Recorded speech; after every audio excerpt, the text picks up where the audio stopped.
السلام علیکم ورحمۃ اللہ وبرکاتہ۔ الحمد للہ الخلاق العلیم الغفور الرحیم السمیع البصیر الغنی الحلیم نحمده علی ما ہدانا واجتبانا ونشکرہ علی ما اعطانا واولانا۔ تمام قسم کی حمد اللہ کے لیے ہے جو پیدا کرنے والا، علم والا، بہت بخشنے والا، نہایت رحم فرمانے والا، خوب سننے والا، دیکھنے والا، بے نیاز اور بردبار ہے۔ ہم اس کی حمد کرتے ہیں اس بات پر کہ اس نے ہمیں ہدایت دی اور ہمیں منتخب کیا، اور ہم اس کے ان عطیات پر اس کا شکر ادا کرتے ہیں جو اس نے ہمیں عطا کیے۔ 70واں پارہ۔ شروع کرتی ہوں اللہ کے نام سے جو بے انتہا مہربان نہایت رحم فرمانے والا ہے۔ اقترب للناس حسابهم وهم فی غفلۃ معرضون۔ لوگوں کے لیے ان کے حساب کا وقت قریب آ لگا ہے اور وہ ہیں کہ غفلت میں منہ موڑے ہوئے ہیں۔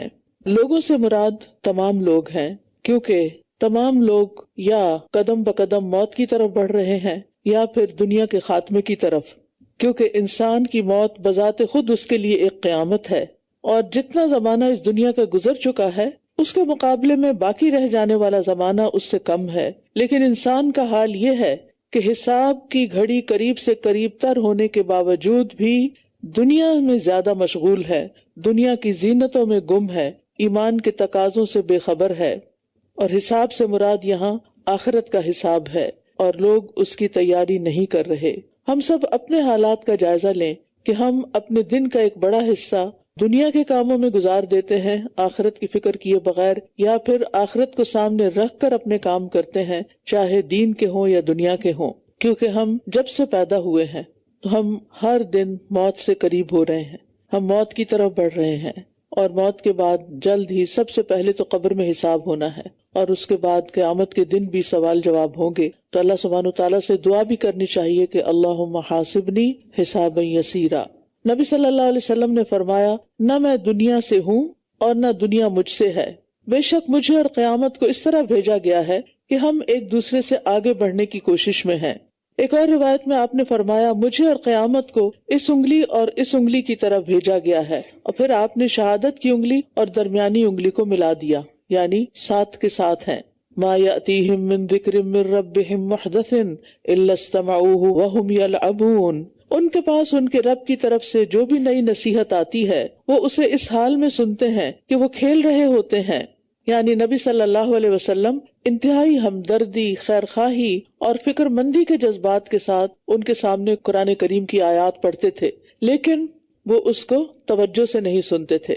آپ صلی اللہ علیہ وسلم انہیں زندگی کے مقاصد سے بہرہ کرتے، آنے والی زندگی کے محاسبے کے بارے میں فکر مند کرتے، لیکن وہ ان باتوں کا اثر قبول کرنے کی بجائے انہیں مذاق میں اڑا دیتے، اور اپنی لا علمی اور کم علمی کا احساس کرنے کی بجائے نبی صلی اللہ علیہ وسلم کو نادان قرار دیتے، مجنون قرار دیتے۔ اور آج بھی لوگوں کی اکثریت کا حال یہی ہے کہ اگر ان کے سامنے کوئی سنجیدہ بات کی جائے، آخرت کی بات کی جائے، تو وہ اس کو سننا نہیں چاہتے، ہنسی میں ٹال دیتے ہیں۔ لاہیتن قلوبہم، ان کے دل غافل ہیں، اور جن لوگوں نے ظلم کیا وہ چپ کے سرگوشیاں کرتے ہیں کہ یہ پیغمبر تم جیسا ہی ایک انسان ہے، کیا پھر تم جادو کے پھیر میں آتے ہو جبکہ تم دیکھ رہے ہو۔ لاہیہ کا لفظ جو ہے یہ لہو سے ہے، وہ چیز جو انسان کو اس کے ضروری اور اہم کاموں سے کسی اور کام میں مشغول کر دے، یعنی اہم کو چھوڑ کر غیر اہم کی طرف چل پڑے، ضروری کو چھوڑ کر غیر ضروری کی طرف چل پڑے۔ آج بھی آپ دیکھیں کہ ہماری زندگی کی ایک اہم ضرورت ہے کہ ہم آخرت کی فکر کریں، لیکن بہت سے لوگ آخرت کی فکر کو چھوڑ کر صرف دنیا کی طلب میں مشغول ہیں۔ اور آج کل کے جتنے بھی علوم ہیں، یونیورسٹیز کی جتنی بھی ڈگریز ہیں، چاہے وہ سائنس سے متعلق ہوں یا آرٹ سے متعلق ہوں، ان میں سے کوئی بھی چیز آخرت کی یاد دلانے والی نہیں۔ ہمارے بچے اسکول میں ایک بڑا وقت گزارتے ہیں، کالجز یونیورسٹیز میں دن کا ایک بڑا حصہ گزارتے ہیں، لیکن وہاں سارا دن ایک بات بھی ایسی نہیں ہوتی جو انہیں آخرت کی فکر دلائے، ساری کی ساری صرف دنیا اورینٹڈ ہوتی ہیں، اور انسان کو موت سے اور آخرت سے غافل کر دینے والی چیزیں۔ اس کا یہ مطلب نہیں کہ دنیا کے کام کاج چھوڑ دیں، لیکن بندہ مومن دنیا کے کام میں بھی ہاتھ ڈالتا ہے تو اپنی آخرت کو سامنے رکھ کر اور اس کی فکر کرتے ہوئے۔ قال ربی یعلم القول فی السماء والارض، اس نے کہا میرا رب آسمان اور زمین میں ہر بات کو جانتا ہے، اور وہ خوب سننے والا، خوب جاننے والا ہے۔ بل قالوا اضغاث احلام، بلکہ انہوں نے کہا یہ پریشان خواب ہیں، بلکہ اس نے خود اسے گھڑ لیا ہے، بلکہ یہ شاعر ہے، بس چاہیے کہ یہ ہمارے پاس کوئی نشانی لائے، جیسے کہ پہلے رسول نشانیاں دے کر بھیجے گئے تھے۔ ان سے پہلے جس بستی کو بھی ہم نے ہلاک کیا وہ ایمان نہیں لائی، تو کیا یہ ایمان لائیں گے؟ یعنی 3 باتیں یہاں پر کہی گئی ہیں۔ پہلے یہ کہ ایمان لانے کی شرط کے طور پر تم نے پہلے رسولوں جیسا معجزہ لانے کا مطالبہ کیا، لیکن پہلے رسولوں کو جب معجزات دیے گئے تو کیا قوموں نے مانا؟ وہ نہیں مانے تو کیا تم مانو گے؟ دوسرا یہ کہ جو قومیں معجزات دیکھ کر ایمان نہیں لائیں انہیں ہلاک کر دیا گیا، تو کیا تم ایسا مطالبہ کر رہے ہو کہ جس کے نتیجے میں تمہاری ہلاکت ہو؟ اور تیسرا یہ کہ معجزہ نہ دکھانا دراصل تم پر اللہ کی رحمت ہے کہ اس نے تمہیں مہلت دے رکھی ہے، اور اس کے علم میں ہے کہ تم نہیں تو تمہاری اولادوں میں سے کوئی مسلمان ہوگا۔ وَمَا أَرْسَلْنَا قَبْلَكَ إِلَّا رِجَالًا نُوحِي إِلَيْهِمْ، اور ہم نے آپ سے پہلے بھی مردوں کو ہی رسول بنا کر بھیجا تھا جن کی طرف ہم وحی کیا کرتے تھے، بس علم والوں سے پوچھ لو اگر تم نہیں جانتے۔ اہل ذکر سے مراد اہل کتاب ہیں جو سابقہ آسمانی کتابوں کا علم رکھتے تھے۔ ان سے پوچھ لو کہ پچھلے انبیاء جو ہو گزرے ہیں وہ انسان تھے یا غیر انسان، وہ تمہیں یہی بتائیں گے کہ تمام انبیاء انسان ہی تھے، بشر ہی تھے، اور ہم نے انہیں ایسے جسم والا نہیں بنایا کہ وہ کھانا نہ کھاتے ہوں، اور نہ ہی وہ ہمیشہ رہنے والے تھے۔ پھر ہم نے ان سے تمام وعدے سچے کر دیے، تو ہم نے انہیں اور جن جن کو ہم نے چاہا بچا لیا، اور حد سے بڑھنے والوں کو ہم نے ہلاک کر دیا۔ لَقَدْ أَنزَلْنَا إِلَيْكُمْ كِتَابًا فِيهِ ذِكْرُكُمْ أَفَلَا تَعْقِلُونَ، یقیناً ہم نے تمہاری طرف ایک ایسی کتاب نازل کی ہے جس میں تمہارا ہی ذکر ہے، کیا پھر بھی تم عقل سے کام نہیں لیتے؟ یعنی یہ قرآن تم سے متعلق ہے، کوئی ایسا کلام نہیں کہ جس کی بات سمجھ میں نہ آئے، یا ایسی بات نہیں کہ جس سے تمہارا واسطہ نہ ہو یا تمہارا تعلق نہ ہو۔ یہ تو ایسی کتاب ہے کہ جس میں تمہارے حالات کا ذکر ہے اور ان کے مطابق تمہیں رہنمائی دی گئی ہے۔ دوسرا معنی ذکر کا عزت اور شرف بھی ہے، یعنی یہ کتاب تمہارے سامنے پیش کی جا رہی ہے کہ اگر تم اس پر ایمان لاؤ تو یہ تمہیں ساری دنیا میں عزت و شرف عطا کرے گی۔ جیسے ایک اور جگہ پر آتا ہے اِنَّهُ لَذِكْرٌ لَكَ وَلِقَوْمِكَ، کہ بے شک یہ قرآن آپ کے لیے اور آپ کی قوم کے لیے عزت و شرف کا باعث ہے۔ ذکر بمعنی نصیحت بھی ہے، یعنی اس قرآن میں تمہارے ہی لیے نصیحت ہے، یعنی ہم نے تمہاری طرف ایسی کتاب نازل کی ہے جس میں تمہاری نصیحت کا سامان ہے۔ اور یہ تینوں معنی بھی ہو سکتے ہیں کیونکہ قرآن کے الفاظ میں بہت وسعت ہے، اللہ تعالیٰ نے ایسے ہی نہیں عربی زبان کو اس مقصد کے لیے چنا۔ اور یہ حقیقت ہے کہ جو شخص قرآن پڑھتا ہے اور قرآن کا ماہر ہوتا ہے اس کو اللہ تعالیٰ بہت بڑا شرف عطا کرتے ہیں۔ نبی صلی اللہ علیہ وسلم نے فرمایا جو آدمی قرآن میں ماہر ہو وہ ان فرشتوں کے ساتھ ہوگا جو لکھنے والے معزز اور بزرگی والے ہیں۔ تو قرآن عزت بھی عطا کرتا ہے، پڑھنے والے کے لیے قرآن سفارشی بھی ہوگا۔ قرآن والے اللہ تعالیٰ کے خاص بندے ہیں، اہل القرآن اہل اللہ و خاصتہ، اور قرآن پڑھنے والوں کا مقام جنت میں ہوگا۔ تو اس لیے قرآن کو معمولی کتاب نہیں سمجھنا چاہیے، یعنی اس سے منہ موڑ کر کدھر جا رہے ہو، اس کو کیوں نہیں سیکھنا چاہتے، اس کو کیوں نہیں پڑھنا چاہتے، اس میں تو تمہارے ہی فائدے کی باتیں ہیں۔ اور کتنی ہی بستیاں جو ظالم تھیں ہم نے انہیں توڑ کر رکھ دیا، اور ان کے بعد ہم نے دوسری قوموں کو اٹھایا، یعنی جنہوں نے پھر نہیں مانا ان کا یہ انجام ہوا۔ تو جب انہوں نے ہمارا عذاب محسوس کیا تو اچانک وہ وہاں سے بھاگنے لگے۔ بھاگو مت اور اسی کی طرف لوٹ جاؤ جس میں تم عیش و عشرت دیے گئے تھے، اور اپنے گھروں کی طرف تاکہ تم سے سوال کیا جائے، یعنی یہ انہیں فرشتے کہتے ہیں جب ان پر عذاب لاتے ہیں۔ قالوا یا ویلنا انا کنا ظالمین، کہنے لگے ہائے افسوس ہم پر، بے شک ہم ہی ظالم تھے۔ یعنی عذاب دیکھنے کے بعد توبہ کرنے سے بھی فائدہ نہیں ہوتا، اور اس وقت بابیلا مچانے سے بھی، اور اس وقت اپنی غلطیوں کو ماننے سے بھی کہ انا کننا ظالمین۔ اگر اپنی زندگی میں وہ ایک بار بھی یہ کہہ لیتے کہ ہم مانتے ہیں جو پیغمبر لائے ہیں اور ہم گناہگار ہیں، ہم قصوروار ہیں، تو ان کے گناہ معاف کر دیے جاتے۔ پھر مسلسل ان کی یہی پکار جاری رہی، یہاں تک کہ ہم نے انہیں ایک کٹی ہوئی کھیتی، ایک بجھی ہوئی آگ بنا کر رکھ دیا، جیسے راکھ ہوتی ہے جس کے اندر کوئی چیز سالڈ نہیں ہوتی، یعنی ان کا پھر نام و نشان ہی مٹ گیا۔ اور ہم نے آسمان اور زمین کو اور جو کچھ ان کے درمیان ہے کھیلتے ہوئے نہیں بنایا۔ اگر ہم کوئی کھیل بنانے کا ارادہ کرتے تو اسے اپنے پاس سے ہی بنا لیتے اگر ہم کرنے والے ہوتے، بلکہ ہم باطل پر حق کی چوٹ لگاتے ہیں تو وہ اس کا سر توڑ دیتا ہے، یوں وہ یکا یک زائل ہو جاتا ہے، اور تمہارے لیے ہلاکت ہے ان باتوں سے جو تم بیان کرتے ہو۔ یعنی کائنات کی تخلیق کے مقاصد میں سے ایک اہم مقصد یہ ہے کہ یہاں پر حق و باطل کی ایک مارکہ آرائی ہو، اور خیر و شر کے درمیان جو تصادم ہے اس میں اللہ تعالیٰ خیر کو کامیابی دے اور شر کو مغلوب کرے، اور حق کو باطل پر یا سچ کو جھوٹ پر یا خیر کو شر پر مار کر اس کو ختم کر دے۔ وَلَهُ مَن فِي السَّمَاوَاتِ وَالْأَرْضِ، اور آسمان و زمین میں جو بھی ہے وہ اسی کا ہے، سب چیزوں کا مالک اللہ ہے۔ اب آپ کیا کیجئے، اپنی کوئی بھی چیز دیکھیں اور یہ سوچیں کہ یہ میری نہیں، یہ تو اللہ کی ہے۔ اپنی اولاد کو دیکھیں، یہ تو اللہ کا مال ہے۔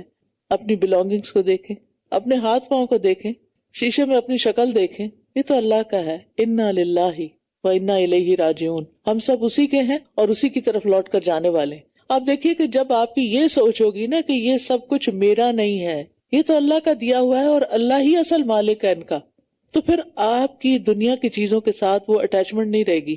پھر ان چیزوں کو اللہ کے راستے میں دینا، ضرورت مندوں پہ خرچ کرنا آسان ہو جائے گا، پھر آخرت کی تیاری زیادہ آسان ہو جائے گی، کیونکہ جب ہے ہی نہیں اور اپنا ہی نہیں، مالک کوئی اور ہے، ہم تو وقتی طور پر اس سے فائدہ اٹھا رہے ہیں اور پھر ایک دن ان سب چیزوں کو چھوڑ کے چلے جانا ہے، تو کیوں نہ جس وقت کے لیے اس نے ہمیں ایک عارضی ٹیمپریریلی مالک بنایا ہے تو ہم اسے اسی کی مرضی کے مطابق خرچ کر کے اس کی رضا پالیں، اس کو راضی کر لیں اور اس کو اپنی آخرت کا سرمایہ بنا لیں۔ کیونکہ جب چیزوں کو ہم کہتے ہیں نا یہ میرا یہ میرا یہ میرا، پھر ہمارے اندر ایک لالچ پیدا ہو جاتی، یہ میری چیز ہے، میں کسی کو کیوں دوں، میرا تو کچھ بھی نہیں، میرا تو اپنا آپ بھی میرا نہیں۔ تو اپنے آپ کو بھی اللہ کی راہ میں لگا دیں، اپنے اوقات کو بھی لگا دیں، اپنی صلاحیتوں کو بھی لگا دیں، اپنی جتنی بھی نعمتیں ہیں ان کو آخرت کو کمانے میں لگا دیں، اس سے اپنی آخرت کا کاروبار کریں تاکہ وہاں پر فائدہ ہو۔ وَلَهُ مَن فِي السَّمَاوَاتِ وَالْأَرْضِ، آسمان و زمین میں جو بھی ہے وہ اسی کا ہے، اور جو فرشتے اس کے پاس ہیں وہ اس کی عبادت سے تکبر نہیں کرتے اور نہ ہی وہ تھکتے ہیں۔ فرشتوں کی مثال دی گئی کہ اللہ تعالیٰ کو تو ہماری عبادت کی ضرورت نہیں ہے، اللہ کے پاس تو ایسی بے شمار مخلوق ہے جس کو ہم شمار ہی نہیں کر سکتے، گن ہی نہیں سکتے، کہ جو دن رات اللہ کی عبادت کرتی ہے اور تھکتی ہی نہیں۔ یہاں ایک سوال پیدا ہوتا ہے کہ فرشتے جو ہیں وہ ایک وقت میں کچھ اور کام بھی کر رہے ہوتے ہیں، تو اس وقت وہ تسبیح تو نہیں کر رہے ہوتے، کیونکہ اگلی آیت میں آتا ہے یسبحون اللیل والنہار لا یفترون، وہ شب و روز تسبیح کرتے ہیں، دم نہیں لیتے۔ لا یفترون کا مطلب ہے کہ وہ رکتے ہی نہیں۔ تو اس سے کیا بات پتہ چلتی ہے کہ فرشتے اپنی ذمہ داریوں کو نبھانے کے ساتھ ساتھ تسبیح کرتے رہتے ہیں۔ ہمیں کیا کرنا چاہیے؟ ہمیں بھی اپنے کام کاج کرتے ہوئے، ڈرائیونگ کرتے ہوئے، کوکنگ کرتے ہوئے، کلیننگ کرتے ہوئے ساتھ ساتھ تسبیح کرتے رہنا چاہیے۔ یہاں فرشتوں کی مثال دی جا رہی ہے، اور فرشتوں کا کلام جو ہے وہ اللہ کی تسبیح ہے۔ ابو ذر کہتے ہیں کہ رسول اللہ صلی اللہ علیہ وسلم سے پوچھا گیا اللہ کو کون سا کلام زیادہ پسندیدہ ہے؟ آپ نے فرمایا جو اللہ تعالیٰ نے اپنے فرشتوں کے لیے پسند کر رکھا ہے، سبحان اللہ و بحمدہ۔ رسول اللہ صلی اللہ علیہ وسلم نے فرمایا میں وہ کچھ دیکھتا ہوں جو تم نہیں دیکھ سکتے، اور وہ کچھ سنتا ہوں جو تم نہیں سنتے۔ آسمان چرچرانے لگے، اور ان کا حق بھی ہے کہ وہ چرچرائیں، کیونکہ آسمان میں 4 انگلیوں کے برابر بھی ایسی جگہ نہیں جس پر کوئی فرشتہ سجدہ ریز نہ ہو، اور آسمانوں کی وسعت تو زمین کے مقابلے میں کہیں زیادہ ہے۔ آپ سوچئے کہ جس رب کی عبادت کرنے والی اتنی بے شمار مخلوق ہے، اگر میں نہیں کروں گی تو اللہ تعالیٰ کا کیا نقصان ہے؟ ہماری عبادت سے اس کو کوئی فائدہ نہیں، یہ ہماری عبادت ہم ہی کو فائدہ دیتی ہے۔ ہمارا سجدہ ہماری ہی روحانی جسمانی صحت کے لیے بہتر ہے، ہمارا مال خرچ کرنا خود ہماری ذہنی اور نفسیاتی صحت کے لیے اچھا ہے، اور اجر الگ مل رہا ہے جو آخرت میں ہے۔ تو فرشتے اللہ تعالیٰ کی پسندیدہ مخلوق ہیں، لیکن انسان فرشتوں سے بہتر ہو سکتا ہے اگر اپنی چوائس اور اپنی مرضی کے ساتھ اپنی عبادت میں دلچسپی لے۔ یہ سوال عبداللہ بن حارث نے کعب احبار سے بھی کیا کہ آپ بتائیں کہ اللہ تعالیٰ نے فرشتوں کے بارے میں فرمایا ہے کہ یسبحون اللیل والنہار لا یفترون، تو کیا انہیں آپس کی بات چیت، پیغمبروں کو وحی پہنچانا اور دوسرے کام کاج تسبیح میں رکاوٹ نہیں بنتے؟ انہوں نے فرمایا بیٹا اللہ تعالیٰ نے ان کے لیے تسبیح ایسے ہی کر دی ہے جیسے تمہارے لیے سانس لینا کر دیا ہے۔ کیا ایسا نہیں کہ تم بات بھی کر رہے ہوتے اور سانس بھی لے رہے ہوتے ہو اور چلتے ہوئے بھی سانس لے رہے ہوتے ہو؟ اور آپ کو پتا ہے کہ جنت میں ہمارے لیے بھی، انسانوں کے لیے بھی تسبیح ایسے ہی ہوگی جیسے سانس لے رہے ہیں، یعنی جنتی مسلسل اللہ کی تسبیح کرتے رہیں گے۔ تو زیادہ سے زیادہ دنیا میں بھی اس کی عادت بنا لیں۔ ام اتخذوا آلہۃ من الارض ھم ینشرون، کیا انہوں نے زمین میں کچھ ایسے معبود بنا رکھے ہیں جو مردوں کو زندہ کر دیتے ہیں؟ اگر ان دونوں میں اللہ کے سوا کچھ اور معبود ہوتے تو ان دونوں کا نظام بگڑ جاتا، بس اللہ جو عرش کا رب ہے ان باتوں سے پاک ہے جو وہ بیان کرتے ہیں۔ یعنی ان لوگوں نے تو زمین میں کئی اللہ کے معبود بنا رکھے ہیں، جبکہ حقیقت یہ ہے کہ زمین اور آسمان دونوں جگہ صرف ایک ہی اللہ معبود ہے۔ وَهُوَ الَّذِي فِي السَّمَاءِ إِلَٰهٌ وَفِي الْأَرْضِ إِلَٰهٌ، اور وہی ہے جو آسمانوں میں معبود ہے اور زمین میں بھی معبود ہے۔ تو یہاں یہ کہا جا رہا ہے کہ اگر اللہ کے علاوہ کوئی اور معبود ہوتا، زمین کا کوئی اور آسمان کا کوئی اور، یا ایک سے زائد کوئی معبود ہوتے، تو پھر کائنات کا سلسلہ چل نہ سکتا، درہم برہم ہو چکا ہوتا، کیونکہ ہر ایک کی اپنی مرضی ہوتی اور وہ اپنے طریقے سے دنیا کو چلانا چاہتا، اور پھر فساد ہی فساد ہوتا۔ اب ایک گھر کے اندر کی مثال لیجیے، ایک گھر کے اندر اگر ہسبینڈ وائف کے اندر اتفاق نہ ہو تو گھر جہنم کا نمونہ بن جاتا ہے، کیونکہ ہر کوئی اپنی مرضی کرنا چاہتا ہے۔ تو جس جگہ پر دو ذمہ دار اپنی اپنی مرضی کرنا چاہتے ہیں، جیسے مختلف ملکوں میں آپ دیکھتے ہیں کہ جہاں کی لیڈرشپ کے اندر آپس کا اتفاق نہیں ہوتا اور ایک سے زیادہ پاورفل اینٹیز ہوتی ہیں، تو نتیجہ کیا ہوتا ہے؟ وہ ملک کبھی بھی ترقی نہیں کرتا۔ تو دنیا چل ہی نہ سکتی اگر ایک الہ کے علاوہ کوئی اور الہ بھی ہوتا۔ ابھی تو ہے نہیں، لوگوں نے خود ساختہ گھر رکھے ہیں جن کی کوئی طاقت، پاور، ملکیت ہے ہی کوئی نہیں، تو اس کی وجہ سے پھر مسئلہ نہیں ہوتا۔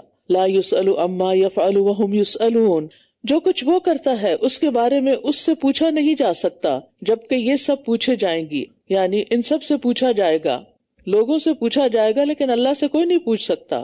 اللہ کے سامنے ہم یہ نہیں کہہ سکتے وائے آپ نے یہ کیوں کیا، آپ کون ہوتے ہیں اس سے پوچھنے والے؟ ہر چیز تو اس کی ملکیت ہے، اور اپنی ملکیت میں جو چاہے کرے، یعنی آپ اپنی چیزوں کے ساتھ جو چاہتے ہیں کرتے ہیں، کوئی آپ کو پوچھ نہیں سکتا کہ آپ نے اپنے کسی چیز کو کہاں دیا، کیوں دیا، کب دیا، کیسے دیا۔ اور اگر کوئی سوال کرنے لگے تو آپ کیا کہتے ہیں؟ میری چیز میری مرضی، میرا گھر۔ کوئی آپ سے آپ کے گھر آ کے پوچھ سکتا ہے کہ آپ نے صوفہ یہاں کوئی رکھا ہوا اور اس طرح کی کرسی کیوں خرید کے رکھی ہوئی، اور آپ کا کچن ایسا کیوں ہے؟ کوئی پوچھ سکتا ہے؟ اگر کوئی ایسا پوچھے تو آپ کیا کہیں گے کہ یہ بے وقوف ہے، یہ میرا گھر ہے، تمہارا تو نہیں، تم کون ہو اعتراض کرنے والے؟ تو بعض سوال جو ہے وہ اعتراض ہوتے ہیں، ہمیں حق نہیں ہے کہ ہم اللہ تعالیٰ پر کوئی بھی اعتراض کریں کہ آپ نے آج بارش کیوں برسا دی، اور آج سنو کیوں نہیں ہوئی، اور آج یہ کیوں دنیا میں ہو رہا ہے، اور وہ فلان جگہ لوگ کیوں مر رہے ہیں، یہ کیوں ہو رہا ہے اور وہ کیوں ہو رہا ہے۔ نہیں، اللہ سے کوئی نہیں پوچھ سکتا۔ اللہ تعالیٰ جو کچھ کرتا ہے اپنے علم کے ساتھ کرتا ہے، اور اس کی حکمت اور اس کا فضل بہت بڑا ہے۔ ام اتخذوا من دونہ آلہہ، یا انہوں نے اس کے سوا کچھ اور معبود بنا رکھے ہیں؟ آپ کہہ دیجئے اپنی دلیل پیش کرو، یہ ان کی نصیحت ہے جو میرے ساتھ ہیں، اور ان کی بھی جو مجھ سے پہلے تھے، بلکہ ان کی اکثریت حق کو نہیں جانتی، لہٰذا یہ منہ پھیرے ہوئے ہیں۔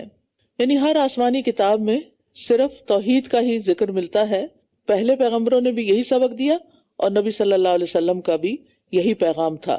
وما ارسلنا من قبلک من رسول الا نوحی الیہ، اور آپ سے پہلے ہم نے جو بھی رسول بھیجا اس کی طرف ہم نے یہی وحی کی کہ میرے سوا کوئی معبود نہیں ہے، بس تم میری ہی عبادت کرو۔ اور انہوں نے کہا رحمان نے کوئی اولاد بنا رکھی ہے، وہ پاک ہے، بلکہ وہ تو عزت دیے گئے بندے ہیں، یعنی فرشتے۔ مشرکین فرشتوں کو اللہ کی بیٹیاں کہا کرتے تھے، فرمایا وہ بیٹیاں نہیں، وہ تو اللہ کے بندے ہیں اور اس کے فرما بردار ہیں، اطاعت گزار ہیں، عبادت گزار ہیں۔ اولاد کی ضرورت کس کو ہوتی ہے؟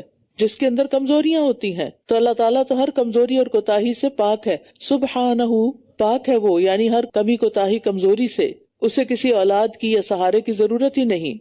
لا یسبقونہ بالقول وہم بامرہ یعملون، وہ کسی بات میں اس سے آگے نہیں بڑھتے بلکہ وہ اسی کے حکم پر عمل پیرا ہوتے ہیں۔ یہ بھی فرشتوں ہی کی صفت ہے کہ فرشتے انتہا درجے کے فرما بردار ہیں، کہ اس کی اجازت کے بغیر بات تک نہیں کرتے، اس کی اجازت کے بغیر بات بھی نہیں کرتے، اور پھر جیسا حکم ملتا ہے ویسا ہی کام کرتے ہیں، اس کے حکم سے ہی اترتے ہیں، اس کے حکم سے ہی چڑھتے ہیں، اس کے حکم سے ہی کسی کی جان لیتے ہیں، ہر کام۔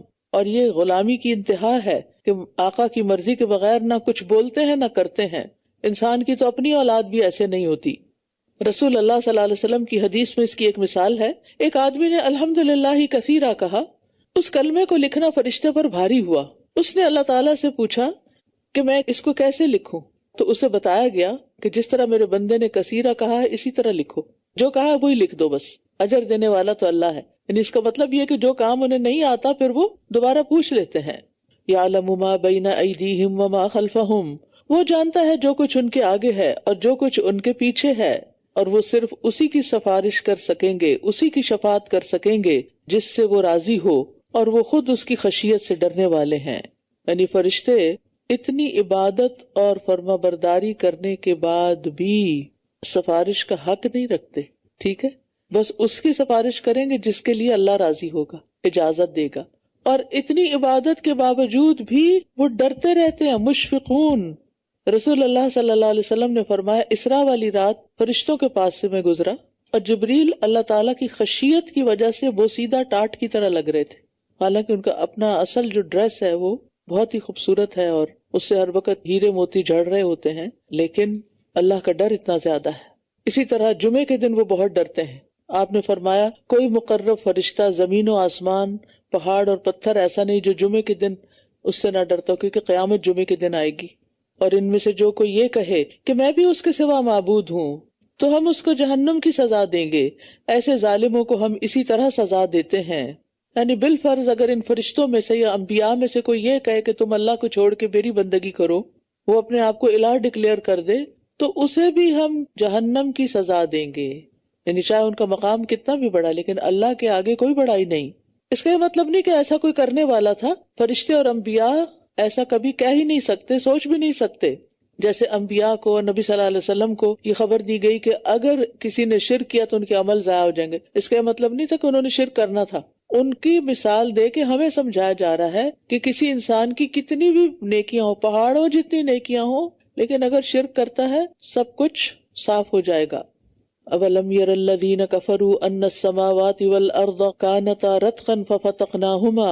جن لوگوں نے کفر کیا، کیا انہوں نے دیکھا نہیں کہ آسمان اور زمین باہم ملے ہوئے تھے تو ہم نے ان کو جدا جدا کر دیا، اور ہر زندہ چیز کو ہم نے پانی سے پیدا کیا. کیا یہ لوگ پھر بھی ایمان نہیں لائیں گے؟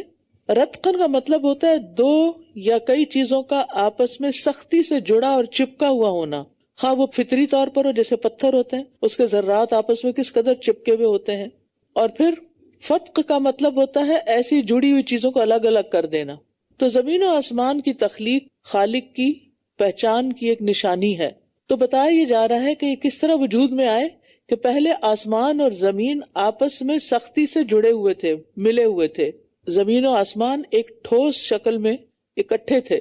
پھر اللہ تعالیٰ نے اپنی بے پناہ قوت اور قدرت کے ساتھ ان کو الگ الگ کر دیا، درمیان کا حصہ خلا کر دیا، اور پھر 7 آسمان بنائے اور 7 زمینیں بنائیں، اور دیگر ستارے سیارے تو انگنت ہیں جو وجود میں آئے. تو اللہ کے سوا کس کی مجال ہے کہ ایسی کوئی چیز بنا سکے. اور آج آپ دیکھیں سائنس بھی یہ بات تسلیم کرتی کہ کائنات پہلے ایک بڑے گولے کی شکل میں تھی اور پھر ایک بڑے دھماکے کے ساتھ ہر چیز الگ الگ ہوئی، لیکن دھماکہ کرنے والے کو نہیں پہچانتے. وَجَعَلْنَا فِي الْأَرْضِ رَوَاسِيَ أَن تَمِيدَ بِهِمْ. اور ہم نے زمین میں پہاڑ بنا دیے کہ وہ انہیں لے کر ہچکولے نہ کھائے، اور ہم نے ان میں کشادہ راستے بنا دیے تاکہ وہ راہ پا جائیں. اللہ کی توحید اور اس کے فضل کے اب مختلف دلائل پیش کیے جا رہے ہیں. وَجَعَلْنَا السَّمَاءَ سَقْفًا مَحْفُوظًا وَهُمْ عَنْ آيَاتِهَا مُعْرِضُونَ. اور ہم نے آسمان کو محفوظ چھت بنایا لیکن وہ اس کی نشانیوں سے منہ موڑنے والے ہیں. یعنی آسمان ایک چھت کی طرح ہے، ایک خیمے اور قبے کی جیسے چھت ہوتی ہے اوپر کا حصہ. پھر یہ ہے کہ زمین پر گرنے سے اس کو روکا ہوا ہے اللہ تعالیٰ نے، یا یہ کہ شیاطین سے محفوظ کر رکھا ہے. اور وہی ہے جس نے رات اور دن اور سورج اور چاند کو بنایا، سب اپنے اپنے مدار میں تیر رہے ہیں، اپنا اپنا کام کر رہے ہیں، اللہ کی فرما برداری اور اطاعت میں لگے ہوئے ہیں. جس دن سے پیدا ہوئے ہیں اس دن سے بس چل رہے ہیں اور چل رہے ہیں، کبھی رکتے نہیں، تھکتے نہیں. وَمَا جَعَلْنَا لِبَشَرٍ مِّن قَبْلِكَ الْخُلْدَ. اور ہم نے آپ سے پہلے کسی انسان کے لیے ہمیشگی نہیں بنائی. کیا پھر اگر آپ وفات پا گئے تو بھلا وہ ہمیشہ رہنے والے ہیں؟ اب یہ توحید کے 6 دلائل کے بعد دنیا کی حقیقت کا ذکر کیا جا رہا ہے کہ دنیا کی حقیقت کیا ہے. یعنی دنیا اللہ تعالیٰ نے ہمیشہ کے لیے نہیں بنائی، اور کسی بھی انسان کو ہمیشہ کے لیے نہیں بنایا، کوئی نیک ہو یا بد. اس سے یہ پتہ چلتا ہے وَمَا جَعَلْنَا لِبَشَرٍ مِّن قَبْلِكَ الْخُلْدَ. آپ سے پہلے بھی کسی انسان کے لیے ہم نے ہمیشگی نہیں بنائی. اس سے کیا پتہ چلتا ہے کہ خضر علیہ السلام فوت ہو چکے ہیں، کیونکہ بہت سے لوگوں کا یہ عقیدہ ہے کہ وہ اب تک زندہ ہیں اور لوگوں کی مدد کرتے ہیں. ایسا کچھ بھی نہیں ہے. اور عیسیٰ علیہ السلام اگر ابھی آسمانوں پر زندہ ہیں تو وہ بھی دنیا میں دوبارہ اتارے جائیں گے، اور پھر ایک نیچرل ڈیتھ کے ساتھ فوت ہو کر زمین میں ہی دفنائے جائیں گے اور زمین سے ہی نکالے جائیں گے. کل نفس ذائقۃ الموت. اب اس کے بعد ایک اور دلیل دے دی گئی. پہلے فرمایا کہ آپ سے پہلے کسی بشر کے لیے ہمیشگی نہیں، خود نبی صلی اللہ علیہ وسلم کے لیے بھی نہیں. آپ بھی فوت ہوئے، آپ کو قبر میں دفن کیا گیا، اسی طرح باقی انبیاء بھی، تمام اولیاء اللہ، اور آج بھی اور آج کے بعد بھی جو بھی کوئی ذی روح ہے، کل نفس، چاہے کوئی انسان ہے، چاہے کوئی حیوان ہے، چاہے کوئی فرشتہ ہے، چاہے کوئی جن ہے، چاہے زمین پہ بسنے والی کوئی اور مخلوق ہے، ہر ذی روح کی روح نکلنی ہے، جانی ہے، مرنا ہے، سب نے مرنا ہے۔ کل نفس ذائقۃ الموت وَنَبْلُوكُمْ بِالشَّرِّ وَالْخَيْرِ فِتْنَةً، اور ہم تمہیں آزمانے کے لیے برائی اور بھلائی میں مبتلا کرتے ہیں، اور تم سب ہماری ہی طرف لوٹائے جاؤ گے۔ آپ دیکھیں کہ ہمارے معاشرے میں موت کو ایک گالی سمجھا جاتا ہے، اور یہ سمجھا جاتا ہے کہ اگر یہ کہا جائے کہ فلاں فوت ہو گیا یا مر گیا ہے تو یہ شاید اس کی شان کے خلاف ہے۔ اب بھی آپ دیکھیں مسلمانوں کے اندر کیا ٹرینڈز ہیں، جب کسی رسول کی بات ہوتی ہے، خود نبی صلی اللہ علیہ وسلم کی یا کسی بزرگ کی یا کسی ولی اللہ کی، تو موت یا فوت کا لفظ استعمال نہیں کرتے اس کے لیے، یا کریں گے انتقال۔ انتقال کا کیا مطلب ہے؟ جگہ بدل لی ہے، اب یہاں تھے پہلے تو پھر وہ چلے گئے۔ موت کا لفظ استعمال نہیں کرتے، یا کہتے ہیں پردے میں ہو گئے، پردہ فرما گئے، کبھی سنا آپ نے یہ؟ پردہ فرما گئے، یا پھر اسی طرح کے کچھ اور الفاظ اختیار کیے ہوئے ہیں، لیکن یہ کہنا ان کو لگتا ہے جیسے ہم نے کوئی توہین کر دی کہ وہ فوت ہو گئے، حالانکہ حیات، زندگی، الحی القیوم صرف اور صرف اللہ تعالیٰ ہے۔ اگر آپ کسی کے بارے میں بھی یہ سمجھتے ہیں نا کہ اس پر فنا نہیں اور اس پر موت نہیں، تو پھر آپ شرک کی ایک قسم کر رہے ہیں، کیونکہ وہ صرف اور صرف اللہ کے لیے ہے کہ اس کو لا تأخذہ سنۃ ولا نوم، موت تو دور کی بات، اس کو تو اونگ بھی نہیں آتی، الحی القیوم ہے وہ۔ اور یہ زندگی اللہ نے کیوں دی ہے ہمیں، جو ایک وقتی محدود زندگی ہے، ہمیں آزمانے کے لیے، اس میں شر اور خیر سے آزمایا جا رہا ہے۔ تو اس سے کیا پتہ چلتا ہے؟ شر تو آزمائش ہے ہی، جو خیر اور نعمت ہمیں ملی ہے وہ بھی آزمائش ہے، لیکن ہم اس کو بھول جاتے ہیں۔ اس لیے کوئی تکلیف آتی ہے تو پریشان ہو جاتے ہیں، کوئی نعمت ملتی ہے تو بھول جاتے ہیں، شکر ادا نہیں کرتے، اور یہ نہیں سوچتے کہ اس میں بھی تو ہمارا امتحان ہے، یہ بھی آزمائش کے لیے۔ تو اللہ سبحانہ تعالیٰ کی طرف سے انسان پر کبھی سختی آتی ہے، کبھی نرمی آتی ہے، کبھی بیماری آتی ہے، کبھی صحت ہوتی ہے، کبھی دولت آتی ہے، کبھی فقر آ جاتا ہے۔ یہ ساری چیزیں کیوں ہیں؟ تاکہ انسانوں کو آزمایا جائے۔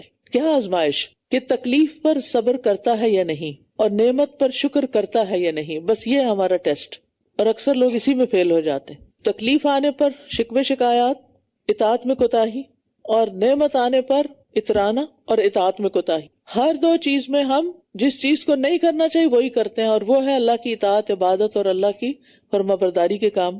لیکن مومن کا معاملہ اس سے الگ ہوتا ہے۔ نبی صلی اللہ علیہ وسلم نے فرمایا، مومن کا معاملہ عجیب ہے، کیونکہ اس کا سارا معاملہ ہی خیر ہے، اور یہ چیز مومن کے سوا کسی کو حاصل نہیں ہوتی۔ اگر اسے خوشی حاصل ہوتی ہے تو وہ شکر کرتا ہے، سو وہ اس کے لیے بہتر ہے، وہ بھی اس کو اجر کا ذریعہ بن گئی۔ اور اگر اسے کوئی تکلیف پہنچتی ہے تو صبر کرتا ہے، اور وہ بھی اس کے لیے بہتر ہے۔ اور انسانوں کو آزمانے کی بات قرآن مجید میں اور جگہوں پر بھی کی گئی ہے، سورۃ الاعراف میں، سورۃ الانعام میں، سورۃ الملک میں، سورۃ الکہف میں۔ اور جن لوگوں نے کفر کیا، جب وہ آپ کو دیکھتے ہیں تو آپ کا مذاق اڑاتے ہیں، کیا یہی وہ شخص ہے جو تمہارے معبودوں کا ذکر کرتا ہے، حالانکہ وہ خود رحمان کے ذکر کا انکار کرنے والے ہیں۔ یعنی پیچھے خیر اور شر کے ساتھ آزمائش کی بات تھی، تو خیر بہت ساری چیزوں میں ہے، لیکن بنی نوع انسان کے لیے سب سے بڑی خیر رسول اللہ صلی اللہ علیہ وسلم کی ذات ہے، وَمَا أَرْسَلْنَاكَ إِلَّا رَحْمَةً لِّلْعَالَمِينَ۔ لیکن آپ کی آمد لوگوں کے لیے ایک آزمائش بھی تھی کہ کون نعمت کی قدر کرتے ہوئے آپ پر ایمان لاتا ہے اور کون ناقدری کرتا ہے، ناشکری کرتا ہے، کفر کرتا ہے۔ خُلِقَ الْإِنسَانُ مِنْ عَجَلٍ سَأُرِيكُمْ آيَاتِي فَلَا تَسْتَعْجِلُونَ۔ انسان جلد بازی کے خمیر سے پیدا کیا گیا ہے، ان قریب میں تمہیں اپنی نشانیاں دکھاؤں گا، بس تم مجھ سے جلدی کا مطالبہ نہ کرو۔ جلد بازی کیا ہوتی ہے؟ عجلت کیا ہوتی ہے؟ کسی چیز کے مقررہ وقت سے پہلے اس کا ارادہ کرنا کہ وہ ہو جائے۔ تو یہ جلد بازی جو ہے انسان کی فطرت میں داخل ہے، وہ پیدا ہی جلد باز کیا گیا ہے۔ وَكَانَ الْإِنسَانُ عَجُولًا۔ اور یہ کیوں کہا گیا کہ خُلِقَ الْإِنسَانُ مِنْ عَجَلٍ، اجل سے پیدا کیا گیا، نہیں جلد بازی سے پیدا کیا گیا، یہ مبالغے کے لیے ہے۔ جیسے کسی کو عدل کہہ دیں تو مراد یہ کہ یہ بہت زیادہ عادل انسان ہے، اسی طرح عجل کہہ دیں تو اس کا مطلب کیا ہے کہ بہت زیادہ جلد باز ہے۔ اس آیت کو پڑھ کر ہم سب کو اپنے رویوں پر غور کرنا چاہیے اور اپنی عادتوں کو دیکھنا چاہیے۔ بعض لوگ ہر چیز میں جلد بازی کرتے ہیں، کچھ لوگ تو اس پہ کنٹرول کرنے کی کوشش کرتے کیونکہ یہ ہماری آزمائش ہے نا اس میں، تو اس لیے اس پر ورک کرنا ہے، یعنی یہ ایک فطری کمزوری ہمارے اندر رکھ دی گئی ہے آپ دیکھیں چھوٹی سی تکلیف پر ہم جلد مایوس ہو جاتے ہیں، چھوٹی سی خوشی پر جلد ہم آپے سے باہر ہو جاتے ہیں، کوئی ہمارا کام نہ ہو تو ہم اس میں جلد پریشان ہو جاتے ہیں، اور کام کوئی ڈیلے ہو یا کسی بھی چیز میں اگر تاخیر ہو، اگر کوئی کام 1 مہینے بعد ہونے والا تو ہم اس کے لیے آج سوچنا شروع کر دیتے۔ اینگزائٹی کس لیے ہوتی؟ اس کے پیچھے کیا ریزن ہوتی ہے؟ اس کے پیچھے بھی جلد بازی ہوتی ہے، کیونکہ ہم کیا چاہتے ہیں؟ بس اب فوراً ہو جائے، جلدی ہو جائے، دیر کیوں ہو رہی ہے، رکاوٹ کیوں؟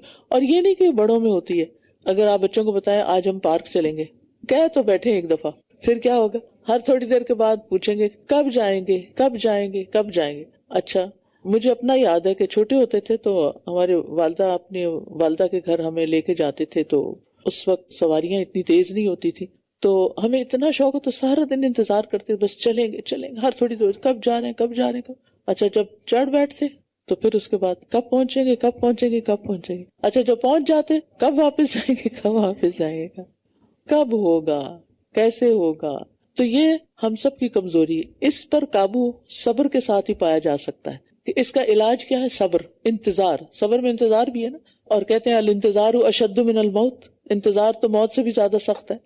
اور کفار مکہ کیا تھے اس جلد بازی میں کہ نبی صلی اللہ علیہ وسلم فرما نہیں مانو گے تو عذاب آئے گا، تو کہتے تھے کب آئے گا؟ کوئی عذاب بھی مانگنے کی چیز ہے؟ تو اللہ تعالیٰ فرماتے ہیں ان قریب میں تمہیں اپنی نشانیاں دکھاؤں گا، پس تم مجھ سے جلدی کا مطالبہ نہ کرو کہ بس جلدی اب نشانیاں آ جائیں۔ اسی طرح سورۃ الاسراء میں 15ویں پارے میں پڑھا تھا وَيَدُ الْإِنسَانُ بِالشَّرِّ دُعَاءَهُ بِالْخَيْرِ وَكَانَ الْإِنسَانُ عَجُولًا، اور انسان برائی کی اسی طرح دعا کرتا ہے جیسے وہ بھلائی کی دعا کرتا ہے، اور انسان بہت جلد باز ہے، یعنی بد دعا میں بھی بڑی جلدی کرتا ہے۔ وَيَقُولُونَ مَتَىٰ هَٰذَا الْوَعْدُ إِن كُنتُمْ صَادِقِينَ، اور اسی جلد بازی کی وجہ سے، اور یہ کہتے ہیں اگر تم سچے ہو تو بتاؤ یہ وعدہ کب پورا ہوگا، یعنی تنزیہ طور پر عذاب کے بارے میں بار بار پوچھتے تھے۔ انسان کسی خوشی کی چیز کے خوشخبری کے بارے میں بار بار پوچھے کہ کب ملے گی، شر کے بارے میں بار بار سوال کریں کہ کب ہمارے اوپر مصیبت آئے گی، یہ کوئی عقل مندی کی بات ہے؟ لیکن یہ دراصل یقین نہیں رکھتے تھے نا، اس کی کوئی حقیقت بھی ہے کہ وہ عذاب آ بھی سکتا ہے، لہذا تنزیہ طور پر مذاق اڑانے کے لیے، بلٹل کرنے کے لیے یہ سوال بار بار کرتے۔ کاش یہ لوگ جنہوں نے کفر کیا اس وقت کو جان لیں کہ جب وہ اپنے چہروں اور اپنی پشتوں سے آگ کو ہٹا نہ سکیں گے اور نہ ہی وہ مدد دیے جائیں گے، بلکہ وہ ان پر اچانک آ جائے گی تو وہ انہیں حیران کر دے گی، تو وہ اس کو رد کرنے کی استطاعت نہ رکھتے ہوں گے اور نہ ہی وہ مہلت دیے جائیں گے۔ مطلب یہ ہے کہ قیامت اچانک آئے گی، اور یقیناً آپ سے پہلے بھی کئی رسولوں کا مذاق اڑایا گیا، تو ان میں سے جن لوگوں نے مذاق اڑایا انہیں اسی چیز نے گھیر لیا جس کا وہ مذاق اڑایا کرتے تھے۔ کہہ دیجئے وہ کون ہے جو رات اور دن میں رحمان سے تمہاری نگہبانی کر رہا ہے، بلکہ وہ اپنے رب کے ذکر سے اعراض کرنے والے ہیں، یا ہمارے سوا ان کے کچھ اور معبود ہیں جو انہیں بچا لیں گے؟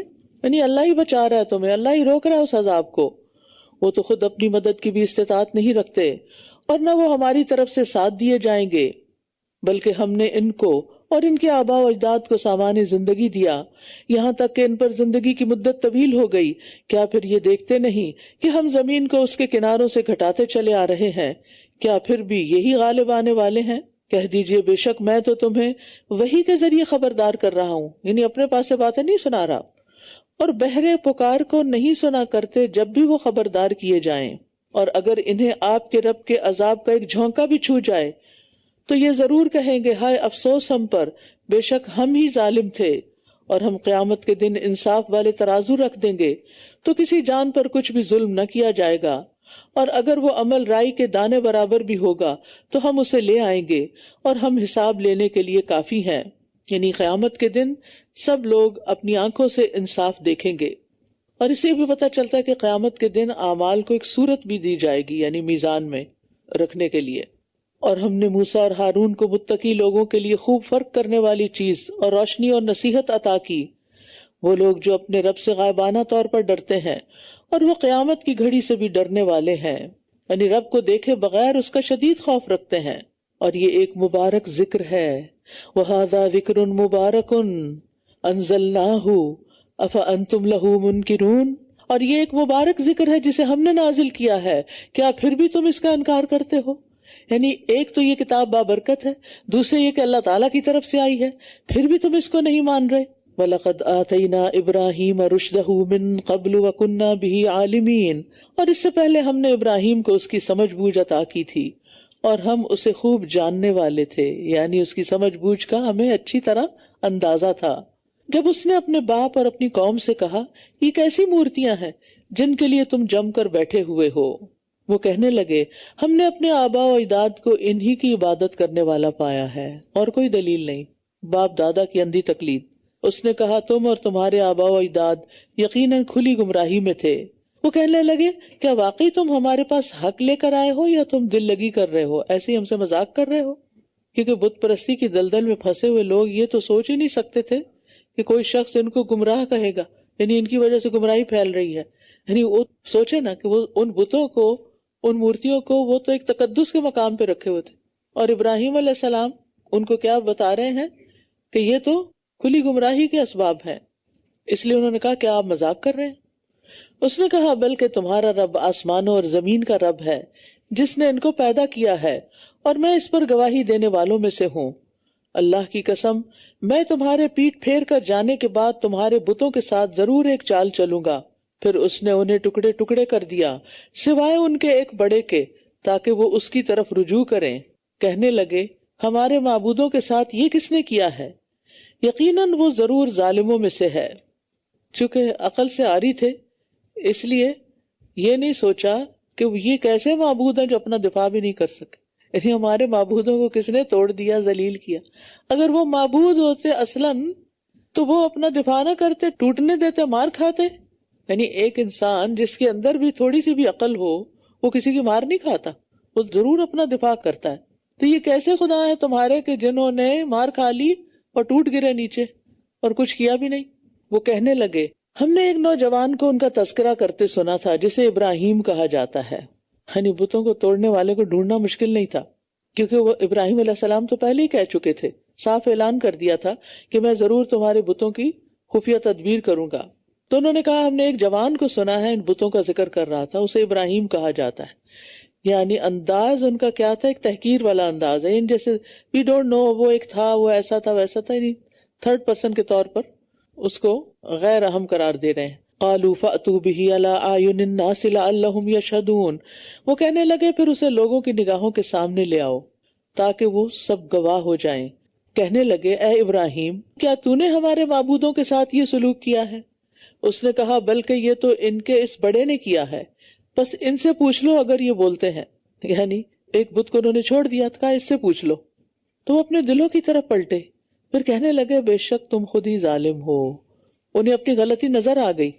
ابراہیم علیہ السلام نے ان کو سوچنے پر مجبور کر دیا، اور اصل داعی دین وہی ہوتا ہے جو لوگوں کو سچواتا ہے، ان کا ضمیر جگاتا ہے، ان کی سوچنے سمجھنے کی صلاحیت کو ابھارتا ہے کہ خود عقل سے کام لو۔ تو انہیں سمجھ آ گئی کہ جنہیں ہم اپنا حاجت روا اور مشکل کشا قرار دیتے ہیں ان کی بے بسی اور بے چارگی کا حال یہ کہ اپنے اوپر آنے والی مصیبت کو بھی نہیں ٹال سکے، تو وہ ہمارا کیا بنائیں گے؟ پھر وہ اپنے سروں کے بل اوندھے کر دیے گئے اور کہا تو جانتا ہے کہ یہ بولتے نہیں۔ وہی پرانی ضد پھر لوٹ آئی، حق تسلیم کرنے کی بجائے ضد اور جہالت میں پڑے رہے۔ اس نے کہا کیا پھر تم اللہ کے سوا ان کی عبادت کرتے ہو جو نہ تمہیں کچھ فائدہ دے سکتے ہیں اور نہ نقصان؟ اف لکم، تف ہے تم پر اور ان پر جن کی تم اللہ کے سوا عبادت کرتے ہو، کیا بھلا تم عقل سے کام نہیں لیتے؟ انہوں نے کہا جلا ڈالو اسے اور اپنے معبودوں کی مدد کرو اگر تم کچھ کرنے والے ہو۔ سبحان اللہ، معبود مدد کرتے ہیں یا عابد مدد کرتے ہیں؟ عقل الٹ گئی تھی نا، پیچھے آ رہا ہے نا یہ نکسوا علی رؤوسہم، تو نکسا کا مطلب ہوتا ہے سر کے بال الٹا کرنا، سر نیچے اور پاؤں اوپر، اور یہ کسی انسان کی بدترین حالت ہوتی ہے کہ جب سر نیچے اور پاؤں اوپر ہو۔ تو ان کی عقلیں ماری گئی تھی۔ قالوا حرقوہ وانصروا آلہتکم ان کنتم فاعلین۔ تو آپ دیکھیے کہ جب انسان دلیل سے لاجواب ہو جاتا ہے تو یا تو نیکی اسے اپنی طرف کھینچ لیتی ہے یا بدی پھر غالب آ جاتی ہے۔ اگر بدی غالب آ جائے تو اس کے پاس کوئی دلیل نہیں رہتی اور مکمل لاجواب ہو جاتا ہے۔ پھر اگلا سٹیپ کیا ہوتا ہے؟ وہ اپنے مخالف کو، مد مقابل کو دھمکیاں دینے لگتا ہے۔ اگر وہ اس سے بھی نہیں مانتا تو پھر اگلا کیا ہوتا ہے؟ پھر مار دینے کی سازش کرنے لگتا ہے۔ قلنا یا نار کونی بردم وسلاما علی ابراہیم، ہم نے کہا اے آگ تو ابراہیم پر ٹھنڈی اور سلامتی والی ہو جا۔ قوم ابراہیم علیہ السلام کو جلانے کی تیاریاں کر رہی تھی، اور دوسری طرف اللہ تعالیٰ کی تدبیر کیا تھی کہ اس نے آگ کو حکم دیا کہ سلامتی والی بن جاؤ. اگر ٹھنڈی ہو گئی تو کام تب بھی ہو سکتا ہے، کیونکہ زیادہ ٹھنڈک بھی تو جلاتی ہے نا، کولڈ برن بھی ہوتے ہیں نا. تو سلامتی والی یعنی ٹھنڈی ہو لیکن ابراہیم سلامت رہیں. اب آپ دیکھیے یہ بہت بڑا معجزہ تھا نا جو ان کے سامنے آیا، لیکن پھر بھی وہ ایمان نہیں لائے، پھر بھی نہیں مانا. انہوں نے باقاعدہ ایک چار دیواری بنائی، ایک بہت بڑا الاؤ تیار کیا، اپنے ہاتھوں سے لکڑیاں ڈالی. کہا جاتا ہے ابراہیم علیہ السلام کا والد بھی ان میں شریک تھا کہ جو آگ جلانے کے لیے لکڑیاں اکٹھی کر رہے تھے. یعنی بہت بڑا انتظام انہوں نے کیا، خود ساری تدبیریں کی، محنت کی. معلوم نہیں کتنے دن لگے ان کو یہ کرتے ہوئے، اور جب ناکام ہوئے اس میں تو بھی ان کی آنکھیں نہیں کھلی. انہیں سمجھ نہیں آئی کہ آگ کیسے نہیں جلاتی. یاد رکھیے کوئی بھی چیز جو کام کر رہی ہے وہ دراصل اللہ کے اذن سے کر رہی ہے. مثلا ہماری آنکھ دیکھتی ہے تو یہ اللہ کے اذن سے دیکھ رہی ہے، اللہ ہی اس کو دکھوا رہا ہے. ہماری زبان بولتی ہے تو یہ بھی گوشت کا ایک ٹکڑا ہی ہے نا، لیکن ہلتی ہے تو کیسے کیسے لفظ نکل رہی، کہ کدھر سے. کبھی بولتے ہوئے سوچے یہ کہاں سے آ رہے ہیں لفظ، یہ آواز بھی آ رہی ہے اور پھر اس کے اندر ایک سینس بھی ہے، اور پھر یہ کیا ہو رہا ہے. انسان کی عقل دنگ رہ جاتی ہے اگر صرف اپنے وجود پہ غور و فکر شروع کر دے. اور یہ چیز انسان کو اللہ کا قرب عطا کرتی ہے، اللہ کی معرفت دیتی ہے. جتنا جتنا ہم اپنے اوپر غور کرتے ہیں، ہم غفلت میں جی رہے ہیں نا. جیسے آج کے پارے کی پہلی آیت تھی وَهُمْ فِي غَفْلَةٍ مُعْرِضُونَ. ہم غفلت میں جی رہے ہیں، ہم بس اپنے آپ سے بھی غافل ہیں، اپنے آپ کو بھی بھولے ہوئے ہیں. تو آگ اگر جلاتی ہے نا تو اللہ کے حکم سے، اور اگر وہ ٹھنڈی ہو جاتی ہے تو اللہ ہی کا حکم ہے. تو اصل چیز کیا ہے؟ اللہ کا حکم. ہمیں اسباب اختیار تو کرنے ہیں، لیکن اسباب پر بھروسہ نہیں کرنا. بھروسہ ہمیں اللہ کی ذات پر کرنا ہے، کیونکہ ہر چیز اسی کا حکم مان رہی ہے، کیونکہ مالک وہی ہے نا آسمانوں کا بھی اور زمین کا بھی. اور انہوں نے اس کے ساتھ ایک چال چلنے کا ارادہ کیا تو ہم نے انہی کو انتہائی خسارے میں ڈال دیا. یعنی قوم نے ابراہیم علیہ السلام سے چھپ کر سازش کی ان کو جلانے کی. ان کو یہ ڈر تھا کہ کہیں ابراہیم یہاں سے نکل نہ جائیں، لیکن ہوا یہ کہ وہ خود ہی سب سے زیادہ خسارہ پانے والے ہو گئے. وَنَجَّيْنَاهُ وَلُوطًا إِلَى الْأَرْضِ الَّتِي بَارَكْنَا فِيهَا لِلْعَالَمِينَ. اور ہم نے اسے اور لوط کو اس سرزمین کی طرف نجات دی جس میں ہم نے تمام جہان والوں کے لیے برکت رکھی تھی. کون سی جگہ ہے جسے برکت عطا کی تھی اللہ نے؟ فلسطین کی زمین. ابراہیم علیہ السلام جو تھے، ان کے جو والدین وغیرہ تھے عراق کے علاقے میں رہنے والے تھے. ہمیں ترکی جانے کا اتفاق ہوا تھا، وہاں ہمیں پتا چلا کہ عرفہ میں وہ جگہ ابھی تک ہے جہاں ابراہیم علیہ السلام کے لیے الاؤ تیار کیا گیا تھا اور سب. تو میرا خیال ہے بائے بس تقریباً 10-12 گھنٹے یا زیادہ کا سفر تھا. تو ہم عرفہ گئے اور وہ پورا علاقہ دیکھا جہاں پر یہ سارے واقعات ہوئے. اللہ ہی حقیقت جانتا ہے، لیکن کافی سینس بن رہی تھی. تو پھر ابراہیم علیہ السلام نے وہ جگہ چھوڑ دی اور وہ ہجرت کر کے فلسطین کی طرف آ گئے. وَوَهَبْنَا لَهُ إِسْحَاقَ وَيَعْقُوبَ نَافِلَةً وَكُلًّا جَعَلْنَا صَالِحِينَ. اور ہم نے اسے اسحاق عطا کیا اور مزید یعقوب بھی، اور ہر ایک کو ہم نے نیک بنایا. دیکھیے اولاد تو ایک نعمت ہے، لیکن اگر اولاد بگڑ جائے نا تو سب سے زیادہ تکلیف بھی انسان کو اسی کی ہوتی ہے، سب سے بڑا غم بھی اسی چیز کا ہوتا ہے. تو ابراہیم علیہ السلام کو اگرچہ دیر سے ملی تھی خوشخبری کہ ان کی اولاد ہوگی، لیکن نیک اولاد کی خوشخبری ملی کہ نیک ہوں گے. انسان کا دل ٹھنڈا ہو جاتا ہے کہ جب وہ اپنی اولاد کے اندر کوئی نیکی دیکھتا ہے، کسی خیر کے کام کی توفیق دیکھتا ہے. اللہ ہم سب کے بچوں کو نیک بنائے. وَجَعَلْنَاهُمْ أَئِمَّةً يَهْدُونَ بِأَمْرِنَا. اور ہم نے انہیں امام بنا دیا، ابراہیم علیہ السلام اور ان کی اولاد کو، حضرت اسحاق اور حضرت اسماعیل اور یعقوب اور پھر حضرت یوسف، اور پھر ان کے بچوں میں سے بھی بے شمار نبی آئے. وہ ہمارے حکم سے لوگوں کی رہنمائی کرتے تھے، اور ہم نے ان کی طرف نیکیاں کرنے، نماز قائم کرنے اور زکوٰۃ ادا کرنے کی وحی کی، اور وہ سب ہمارے عبادت گزار بندے تھے. تو اس سے کیا پتا چلتا ہے کہ پہلی شریعتوں میں بھی نماز اور زکوٰۃ تھی. اور لوط کو ہم نے حکم اور علم عطا کیا، اور ہم نے اسے اس بستی سے نجات دی جو گندے کام کیا کرتی تھی. در حقیقت وہ بہت برے فاسق لوگ تھے، اور ہم نے اسے اپنی رحمت میں داخل کر لیا، بے شک وہ نیک لوگوں میں سے تھا. اور نوح کا ذکر کیجئے، جب اس سے پہلے اس نے ہمیں پکارا تو ہم نے اس کی دعا قبول کر لی، تو ہم نے اسے اور اس کے گھر والوں کو بہت بڑے کرب سے نجات دی. اور جن لوگوں نے ہماری آیات کو جھٹلا دیا تھا ان کے مقابلے پر ہم نے اس کی مدد کی، بے شک وہ بہت برے لوگ تھے. تو ہم نے ان سب کو غرق کر دیا. اور داؤد اور سلیمان کا ذکر کیجیے جب وہ دونوں ایک کھیت کے معاملے میں فیصلہ کر رہے تھے، جب کچھ لوگوں کی بکریاں اس کو چر گئی تھیں اور ہم ان کے فیصلے کو دیکھ رہے تھے۔ کہا جاتا ہے کہ یہ انگور کی بیلیں تھی جن کے گچھے لٹک رہے تھے، اسے بکریوں نے اجاڑ دیا۔ داؤد علیہ السلام کے پاس مقدمہ آیا، آپ نے فیصلہ کیا کہ بھیڑ بکریاں انگور کی بیلوں کے مالک کو دے دی جائیں۔ تو سلیمان علیہ السلام نے کہا، اے اللہ کے نبی، اس کا فیصلہ ایک اور بھی ہے۔ پوچھا وہ کیا؟ عرض کی، آپ انگور کی بیلیں بھیڑ بکریوں والے کے حوالے کر دیں، وہ ان کی نگہداشت کرے جب تک وہ دوبارہ پہلے جیسی نہ ہو جائیں، اور بھیڑ بکریاں انگور کی بیلوں والے کے حوالے کر دیں، وہ اس وقت تک ان سے فائدہ اٹھاتا رہے، اور جب انگور کی بیلیں پہلی حالت پہ آ جائیں، یعنی جو کھائی تھی ویسی ہی بن جائیں، تو آپ انگور کی بیلیں اس کے اصل مالک کے سپرد کر دیں اور بھیڑ بکریاں اس کے مالک کے سپرد کر دیں۔ تو اللہ تعالیٰ نے فرمایا، تو ہم نے وہ فیصلہ سلیمان کو سمجھا دیا اور ہم نے ہر ایک کو حکم اور علم عطا کیا۔ تو اس سے کیا پتہ چلتا ہے کہ بعض اوقات بچے والدین سے بہتر سوچ سکتے ہیں۔ اور پھر یہ ہے کہ اللہ تعالیٰ جس معاملے میں جس کو چاہے صاحب و رائے بنا دے، درست رائے عطا کر دے، خیر کی بات سجھا دے۔ یہ بھی اللہ کی رحمت ہوتی ہے کہ آپ کے اندر ڈیسیژن پاور ہو، آپ کے اندر رائٹ ڈیسیژن لینے کی پاور ہو۔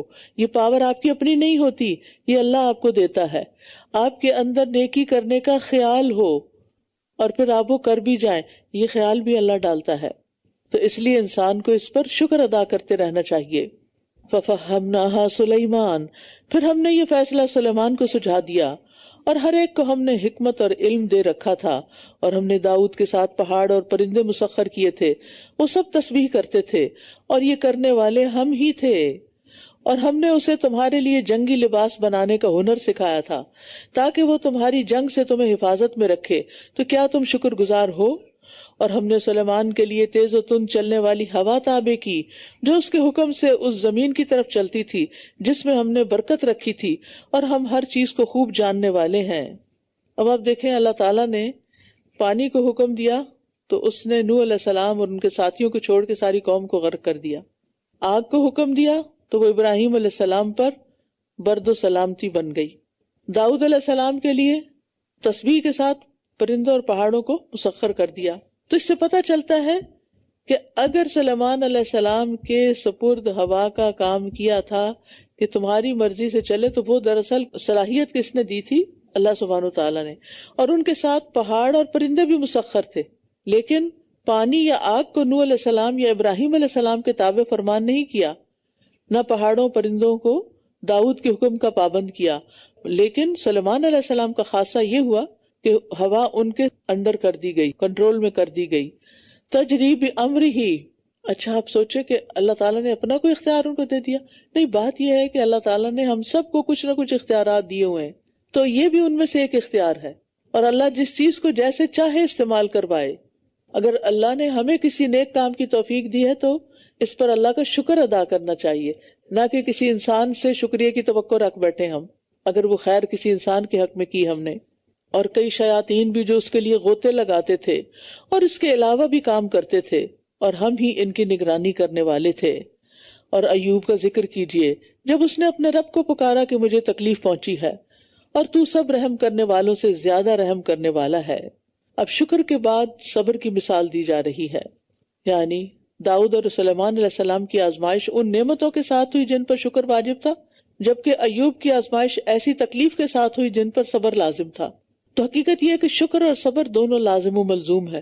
صبر وہی کر سکتا ہے جو شاکر ہو، اور شکر وہی کر سکتا ہے جو صابر ہو۔ بے صبرہ شاکر نہیں ہوتا اور ناشکرہ صابر نہیں ہوتا، یہ دونوں چیزیں لازم و ملزوم ہیں۔ ایک کوالٹی ہوگی تو دوسری آئے گی۔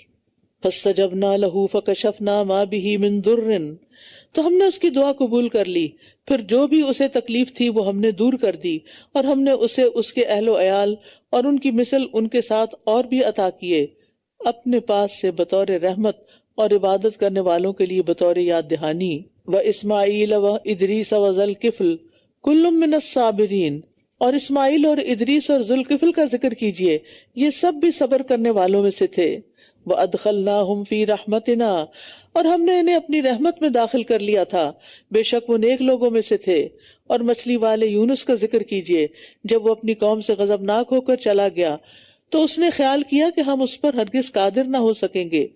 پھر اس نے اندھیروں میں پکارا کہ تیرے سوا کوئی معبود نہیں، تو پاک ہے، بے شک میں ہی ظلم کرنے والوں میں سے ہوں. یہاں یونس علیہ السلام کی دعا کی ایک طرح سے فضیلت بتائی جا رہی ہے، اور نبی صلی اللہ علیہ وسلم کی حدیث سے بھی پتہ چلتا ہے کہ جب وہ مچھلی کے پیٹ میں تھے تو انہوں نے یہ دعا کی جس کی وجہ سے ان کی رہائی ہو گئی. وہ تو قید سے بھی بدتر جگہ تھی، بالکل اندھیری، مچھلی کے پیٹ کا اندھیرا، سمندر کا اندھیرا جس میں وہ نیچے چلی گئی، اور غموں کا اندھیرا، اندھیرے پر اندھیرا. تو نبی صلی اللہ علیہ وسلم نے فرمایا جب بھی کوئی مسلمان اس معاملے میں ان الفاظ کے ساتھ اپنے رب سے دعا کرے وہ دعا اس کے لیے ضرور قبول ہوگی. کس کے ساتھ؟ لا الہ الا انت سبحانک انی کنت من الظالمین. تو ہم نے اس کی دعا قبول کر لی اور اسے غم سے نجات دے دی، اور ہم ایمان لانے والوں کو اسی طرح نجات دیا کرتے ہیں. اور زکریا کا ذکر کیجئے جب اس نے اپنے رب کو پکارا، اے میرے رب تو مجھے اکیلا نہ چھوڑ، اور تو ہی سب سے بہتر وارث ہے. اور یاد رکھیے کہ اللہ ہی اصل وارث ہے، باقی جتنے بھی وارث بنتے ہیں نا دنیا میں ٹیمپریری ہوتے ہیں، چند دنوں کے بعد سب کچھ ختم. دیکھیں والدین جو کچھ چھوڑ کے جاتے ہیں وہ بچوں کے کام آتا ہے، بچے وارث بن جاتے ہیں، ٹھیک ہے، یا کوئی اور وارث ہوتے ہیں وہ لے لیتے ہیں، پھر اپنی ٹرن آنے پر وہ چلے جاتے ہیں، وہ اپنے بچوں کو دے جاتے ہیں، پھر ان کے بعد اسی طرح قیامت تک سلسلہ چلتا رہے گا، اور اصل وارث پھر سب چیزوں کو سمیٹ لے گا. فاستجبنا لہ ووہبنا لہ یحییٰ، تو ہم نے اس کی دعا قبول کر لی اور ہم نے اسے یحییٰ عطا کیا، اور اس کی بیوی کو اس کے لیے درست کر دیا. بلا شبہ وہ سب نیکیوں میں جلدی کیا کرتے تھے اور ہمیں رغبت اور خوف سے پکارتے تھے، اور وہ ہمارے لیے عاجزی کرنے والے تھے. اور وہ عورت یعنی مریم جس نے اپنی شرمگاہ کی حفاظت کی تو ہم نے اس میں اپنی روح پھونک دی، اور ہم نے اسے اور اس کے بیٹے عیسیٰ کو تمام جہان والوں کے لیے ایک نشانی بنا دیا. یعنی یہاں بہت سارے مردوں کے ساتھ ایک عورت کا ذکر آیا ہے. اس سے پتہ چلتا ہے کہ اللہ تعالیٰ کے نزدیک مریم علیہ السلام کی کتنی قدردانی ہے اور کتنا مقام ہے، اور پھر ان کی پاک دامنی کی بھی بار بار گواہی دی ہے اللہ نے، اور ان سے سارے الزام دھو دیے. ان هذه امتکم امۃ واحدہ وانا ربکم فاعبدون، در حقیقت یہ تمہاری امت ایک ہی امت ہے اور میں تمہارا رب ہوں، لہٰذا تم میری ہی عبادت کرو. اور انہوں نے آپس میں اپنے کام کو ٹکڑے ٹکڑے کر ڈالا، وہ سب ہماری ہی طرف لوٹنے والے ہیں. پھر جو کوئی نیک عمل کرے گا جبکہ وہ مومن بھی ہو تو اس کی کوشش کی ناقدری نہ ہوگی، اور بے شک ہم اس کی کوشش کو لکھنے والے ہیں. اور جس بستی کے لوگوں کو ہم نے ہلاک کر دیا ناممکن ہے کہ وہ کبھی واپس لوٹیں، یہاں تک کہ جب یاجوج ماجوج کھول دیے جائیں گے اور وہ ہر بلندی سے دوڑتے ہوئے آئیں گے. یاجوج ماجوج کی تفصیل سورۃ کہف کے آخر میں گزر چکی ہے. حضرت عیسیٰ علیہ السلام کی موجودگی میں قیامت کے قریب ان کا ظہور ہوگا، اور اتنی تیزی اور کثرت سے یہ ہر طرف پھیل جائیں گے کہ ہر اونچی جگہ سے یہ یوں اتریں گے کہ دوڑتے ہوئے نظر آئیں گے، اور ان کی شرارتوں سے اہل ایمان تنگ آ جائیں گے، حتیٰ کہ عیسیٰ علیہ السلام اہل ایمان کو اپنے ساتھ لے کر کوہ طور پر چلے جائیں گے. پھر عیسیٰ علیہ السلام کی بد دعا سے یہ ہلاک ہوں گے، اور ان کی لاشوں کی سڑاند اور بدبو ہر طرف پھیلے گی. پھر اللہ تعالیٰ پرندے بھیجے گا جو ان کی لاشوں کو اٹھا کر سمندر میں پھینک دیں گے. پھر ایک زوردار بارش ہوگی جس سے ساری زمین صاف ہو جائے گی. واقترب الوعد الحق، اور یہ کب ہوگا؟ قیامت کے قریب ہوگا. اور جب سچا وعدہ قریب آ جائے گا تو جن لوگوں نے کفر کیا ان کی آنکھیں اچانک کھلی کی کھلی رہ جائیں گی. ہائے افسوس ہم پر، یقیناً ہم اس سے غفلت میں تھے، بلکہ ہم ہی ظالم تھے. بے شک تم اور جن کی تم اللہ کے سوا عبادت کرتے ہو جہنم کا ایندھن ہے، تم اسی میں داخل ہونے والے ہو. اگر یہ معبود ہوتے تو اس میں داخل نہ ہوتے، اور سب اسی میں ہمیشہ رہنے والے ہیں. ان کے لیے اس میں چیخنا چلانا ہوگا اور وہ اس میں کچھ نہ سنیں گے. یعنی سارے کے سارے شدت غم اور الم سے چیخ چلا رہے ہوں گے، اتنا چیخیں گے کہ ایک دوسرے کی آواز کان میں نہیں پڑے گی. استغفر اللہ. اب ہوا یہ کہ جب یہ بات آئی کہ تم اور تمہارے معبود سب جہنم میں جاؤ گے، تو پھر کچھ لوگوں کی طرف سے یہ اعتراض آیا کہ لوگ تو عیسیٰ علیہ السلام اور عزیر علیہ السلام اور فرشتوں کی اور بہت سے نیک لوگوں کی بھی عبادت کرتے ہیں اور ان کو بھی معبود سمجھتے ہیں. تو اگلی آیت میں اس کا ازالہ کر دیا گیا. ان الذین سبقت لہم منا الحسنی اولئک عنہا مبعدون، بے شک جن لوگوں کے لیے ہماری طرف سے بھلائی پہلے ہی سے طے ہو چکی وہ لوگ اس سے دور رکھے جائیں گے. یعنی ان کی مرضی نہیں تھی کہ انہیں معبود بنایا جائے، وہ اس کی آہٹ بھی نہ سنیں گے. کتنی خوبصورت آیت ہے یہ. وہ اس کی آہٹ بھی نہیں سنیں گے. کس کی؟ جہنم کی، اور وہ اپنی من پسند چیزوں میں ہمیشہ رہنے والے ہیں۔ سب سے بڑی گھبراہٹ انہیں غمگین نہ کرے گی، اور فرشتے ان کا استقبال کریں گے۔ یہ ہے تمہارا وہ دن جس کا تم وعدہ دیے جاتے تھے۔ سبحان اللہ، کیا خوبصورت انجام ہے۔ اللہ ہم سب کا انجام ایسا ہی کرے۔ بڑی گھبراہٹ سے مراد یا تو موت ہے، موت کی بھی تو ایک گھبراہٹ ہے نا، سوچ کے انسان خوف زدہ ہوتا۔ پھر قبر کی بھی ایک گھبراہٹ ہے، پھر قبر کا حساب کتاب، پھر سور پھونکے جانے کی گھبراہٹ، پھر جب دوزخ اور جنت کے درمیان موت کو ذبح کر دیا جائے گا۔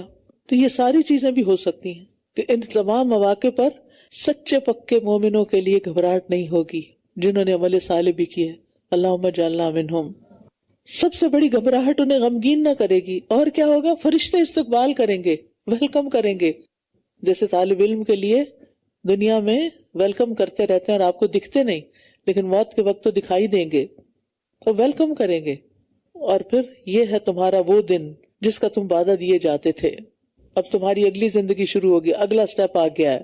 اس دن ہم آسمان کو اس طرح لپیٹ دیں گے جیسے کتابوں کے لیے لکھے ہوئے اوراق لپیٹ دیے جاتے ہیں۔ جیسا کہ ہم نے پہلی پیدائش کی ابتدا کی تھی، ہم اسی طرح اس کا اعادہ کریں گے۔ یہ ہمارے ذمہ وعدہ ہے اور ہم اسے ضرور پورا کر کے رہیں گے۔ وَلَقَدْ كَتَبْنَا فِي الزَّبُورِ، بلا شبہ ہم نے زبور میں نصیحت کے بعد لکھ دیا کہ اس زمین کے وارث میرے نیک بندے ہی ہوں گے۔ تو آپ سوچ رہے ہوں گے کہ ابھی تو ایسا نہیں، تو اس لیے مفسرین اس کو جنت کی زمین کہتے ہیں کہ جنت کے وارث نیک لوگ ہی ہوں گے۔ ان فی ھذا لبلاغا لقوم عابدین، بے شک اس میں عبادت گزاروں کے لیے ایک بہت بڑا پیغام ہے، میسج ہے، بہت بڑی خوشخبری ہے۔ وما ارسلناک الا رحمتا للعالمین، اور ہم نے آپ کو تمام جہان والوں کے لیے سراپا رحمت بنا کر بھیجا ہے۔ یعنی آپ کا وجود نہ صرف یہ کہ انسانوں بلکہ حیوانوں کے لیے بھی، سمندر کی مچھلیوں کے لیے بھی باعث رحمت ہے، کیونکہ جب انسان دین کو پڑھ لیتا ہے جو نبی صلی اللہ علیہ وسلم لے کر آئے، تو پھر کیا ہوتا ہے؟ وہ سب کا خیال رکھتا ہے، سب کا لحاظ رکھتا ہے، وہ پولوشن نہیں پھیلاتا، وہ سمندر کی مچھلیوں کا بھی خیال کرتا ہے، وہ چیونٹیوں کا بھی خیال کرتا ہے، وہ پودوں کا بھی خیال کرتا ہے، وہ ہر مخلوق کے لیے خیر خواہ ہوتا ہے۔ کہہ دیجئے بے شک میری طرف وحی کی جاتی ہے کہ تمہارا معبود صرف ایک ہی معبود ہے، تو کیا تم اس کے فرما بردار ہو؟ پھر بھی اگر وہ منہ موڑ لیں تو کہہ دیجئے میں نے تم سب کو یکساں طور پر خبردار کر دیا ہے، اور میں نہیں جانتا آیا کہ وہ قریب ہے یا دور جس کا تم وعدہ کیے جاتے ہو۔ بے شک وہ بلند آواز سے کہی ہوئی بات کو بھی جانتا ہے، اور وہ بھی جانتا ہے جسے تم چھپاتے ہو، اور میں نہیں جانتا شاید کہ یہ مہلت تمہارے لیے ایک آزمائش ہو اور ایک مدت تک کچھ فائدہ اٹھانا ہو۔ اس نے کہا اے میرے رب، حق کے ساتھ فیصلہ فرما دے، اور ہمارا رب رحمان ہے جس سے مدد طلب کی جاتی ہے اس پر جو تم بیان کرتے ہو۔ سورۃ الحج۔ بسم اللہ الرحمن الرحیم۔ یا ایہا الناس اتقوا ربکم ان زلزلۃ الساعۃ شیء عظیم یوم ترونها تذہل کل مرضعۃ عما أرضعت وتضع كل ذات حمل حملها وترى الناس سكارى وما هم بسكارى ولكن عذاب الله شديد۔ یا ایہا الناس اتقوا ربکم ان زلزلۃ الساعۃ شیء عظیم، اے لوگو اپنے رب سے ڈرو، بلا شبہ قیامت کا زلزلہ بہت بڑی چیز ہے، اس سے غفلت اختیار نہ کرنا۔ دن بدن قریب آتا جا رہا ہے، جس دن تم اسے دیکھو گے ہر دودھ پلانے والی اس بچے سے غافل ہو جائے گی جسے اس نے دودھ پلایا، اور ہر حمل والی اپنا حمل گرا دے گی، اور آپ لوگوں کو یوں دیکھیں گے کہ وہ نشے میں ہیں، حالانکہ وہ نشے میں نہیں ہوں گے، لیکن اللہ کا عذاب ہی بہت سخت ہوگا۔ یعنی اس دن لوگوں پر سخت خوف، دہشت اور گھبراہٹ طاری ہوگی۔ یہ قیامت سے قبل ہوگا اور پھر اس کے ساتھ ہی دنیا فنا ہو جائے گی، یا پھر قیامت کے بعد اس وقت ہوگا جب قبروں سے اٹھ کر لوگ میدان حشر میں جمع ہو رہے ہوں گے، اور لوگوں کے اوپر شدید خوف طاری ہوگا، اور لوگوں میں سے کوئی ایسا بھی ہے جو اللہ کے بارے میں علم کے بغیر جھگڑا کرتا ہے، اور وہ ہر سرکش شیطان کی پیروی کرتا ہے۔ اس پر لکھ دیا گیا کہ جو کوئی اسے دوست بنائے گا تو یقیناً وہ اسے بھٹکا دے گا اور اس کو دوزخ کے عذاب کی راہ دکھائے گا، یعنی شیطان سے دوستی کرنے والے کو شیطان گمراہ کر دے گا، تو ہر حال میں اس کی مخالفت کرنی چاہیے، اس کی بات نہیں ماننی چاہیے۔ یا ایھا الناس، اے لوگو، اگر تم دوبارہ اٹھائے جانے کے بارے میں کسی شک میں مبتلا ہو تو بے شک ہم نے تمہیں مٹی سے پیدا کیا، پھر نطفے سے، پھر جمے ہوئے خون سے، پھر شکل والی اور بے شکل گوشت کی بوٹی سے، تاکہ ہم تمہارے لیے اپنی قدرت واضح کر دیں، اور ہم جسے چاہتے ہیں ایک مقرر وقت تک رحم مادر میں ٹھہراتے ہیں، پھر ہم تمہیں بچے کی صورت میں نکال لاتے ہیں تاکہ تم اپنی جوانی کو پہنچو، اور کوئی تم میں سے جلد فوت کر لیا جاتا ہے اور کوئی تم میں سے ناکارہ عمر کی طرف لوٹا دیا جاتا ہے تاکہ وہ جاننے کے بعد کچھ بھی نہ جانے۔ اور آپ دیکھتے ہیں کہ زمین خشک ہے، پھر جب ہم اس پر پانی برساتے ہیں تو وہ حرکت میں آ جاتی ہے اور ابھر آتی ہے اور ہر قسم کی بارونق نباتات اگاتی ہے۔ تو جو ذات انسان کو پیدا کرنے پر قادر ہے، ماں کے پیٹ سے باہر لانے پہ قادر ہے، وہ ذات انسان کو مرنے کے بعد قبروں سے دوبارہ نکالنے پر بھی قادر ہے۔ جو ذات خشک زمین کے اوپر پانی برسا کر وہاں سے بارونق نباتات اگا سکتی ہے، اس کے لیے کچھ مشکل نہیں کہ وہ تمہیں دوبارہ اسی زمین سے نکال لے۔ منہا خلقناکم وفیہا نعیدکم ومنہا نخرجکم تارۃ اخری، اسی مٹی سے تمہیں پیدا کیا، اسی میں واپس جاؤ گے اور اسی سے تم دوبارہ اٹھائے جاؤ گے۔ یہ مفہوم ہے، ترجمہ نہیں۔ اور یہ جو آتا نا کہ کوئی ارذل العمر کی طرف لوٹا دیا جاتا ہے تو اس سے پناہ مانگنی چاہیے۔ ذالک بأن اللہ هو الحق وأنہ یحیی الموتى وأنہ علی کل شیء قدیر، یہ سب اس لیے ہے کہ اللہ ہی حق ہے، اور یہ کہ وہی مردوں کو زندہ کرے گا، اور یہ کہ وہ ہر چیز پر خوب قدرت رکھنے والا ہے، یعنی اللہ تعالی ہر چیز پر قادر ہے، جو چاہے کر سکتا ہے۔ اور یہ کہ قیامت کی گھڑی آنے والی ہے جس میں کوئی شک نہیں، اور یہ کہ اللہ انہیں جو قبروں میں ہے دوبارہ اٹھائے گا، یعنی جو جس حال میں بھی ہوگا ویسا ہی اٹھایا جائے گا۔ تو اچھے خاتمے کی بھی دعا کرنی چاہیے اور اچھے کاموں کی طرف دوڑنا چاہیے تاکہ قیامت کے دن اچھے اعمال کے ساتھ اٹھیں۔ اور لوگوں میں سے کوئی ایسا بھی ہے جو اللہ کے بارے میں علم، ہدایت اور روشنی دینے والی کتاب کے بغیر جھگڑا کرتا ہے، یعنی بعض لوگ ان چیزوں کے بغیر خود بھی گمراہ ہوتے ہیں اور دوسروں کو بھی کرتے ہیں۔ تو علم سے مراد غور و فکر کے بغیر سمجھ میں آنے والی دلیل ہے، اور ہدا سے مراد غور و فکر سے حاصل ہونے والی دلیل ہے، اور کتاب منیر سے مراد آسمان سے نازل ہونے والی کتابوں میں جو اللہ تعالیٰ نے دلائل دیے ہیں وہ مراد ہے۔ ثانیہ عطفہ لیضل عن سبیل اللہ، جو گھمنڈ میں اپنا پہلو موڑنے والا ہے تاکہ اللہ کے راستے سے بھٹکا دے، اس کے لیے دنیا میں ایک رسوائی ہے، اور قیامت کے دن ہم اسے جلتی ہوئی آگ کا عذاب چکھائیں گے۔ یعنی جو شخص تکبر کی وجہ سے اپنا پہلو موڑتا ہے اور اللہ کے راستے سے گمراہ کرتا ہے تو اس کے لیے دنیا میں بھی رسوائی ہے اور قیامت کے دن بہت بڑی سزا ہے، کیونکہ متکبرین کو اللہ تعالیٰ پسند نہیں کرتا۔ یہ اس وجہ سے ہے جو تیرے دونوں ہاتھوں نے آگے بھیجا تھا، اور یہ اس لیے کہ اللہ بندوں پر ظلم کرنے والا نہیں۔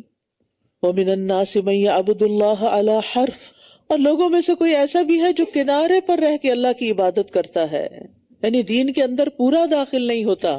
غور سے سن لیجئے، کنارے کنارے پر، ایج پر بس کھڑا ہے کہ بس ہاں نام کا مسلمان ہے۔ پھر اگر اسے کوئی بھلائی پہنچتی ہے، یعنی اسلام قبول کرنے کے بعد، دین میں آنے کے بعد، تو اس پر وہ مطمئن ہو جاتا ہے، اور اگر اسے کوئی آزمائش آ پہنچے تو وہ منہ موڑ جاتا ہے۔ یعنی کچھ لوگ ہوتے ہیں نا کہ قرآن کلاسز میں شوق سے آتے ہیں لیکن پوری طرح ان نہیں ہوتے، اگر اللہ نہ کرے راستے میں کار کو کچھ ہو گیا یا کوئی اور نقصان ہو گیا، وہ پلٹ کے نہیں آتے کہ ہمیں تو یہ سوٹ ہی نہیں کیا، یہ سفر ہمارے لیے نحوست کا باعث ہوا، نعوذ باللہ۔ سمجھتے ہیں لوگ ایسے۔ اس زمانے میں بھی کچھ لوگ مسلمان ہوتے تھے اور اگر ان کا کوئی نقصان ہو جاتا تو واپس پلٹ جاتے، مرتد ہو جاتے۔ اگر اسے کوئی بھلائی پہنچتی ہے تو اس پر مطمئن ہو جاتا ہے، اور اگر اسے کوئی آزمائش آ پہنچے تو منہ موڑ جاتا ہے۔ اس نے دنیا اور آخرت کا نقصان اٹھایا، یہی کھلا خسارہ ہے۔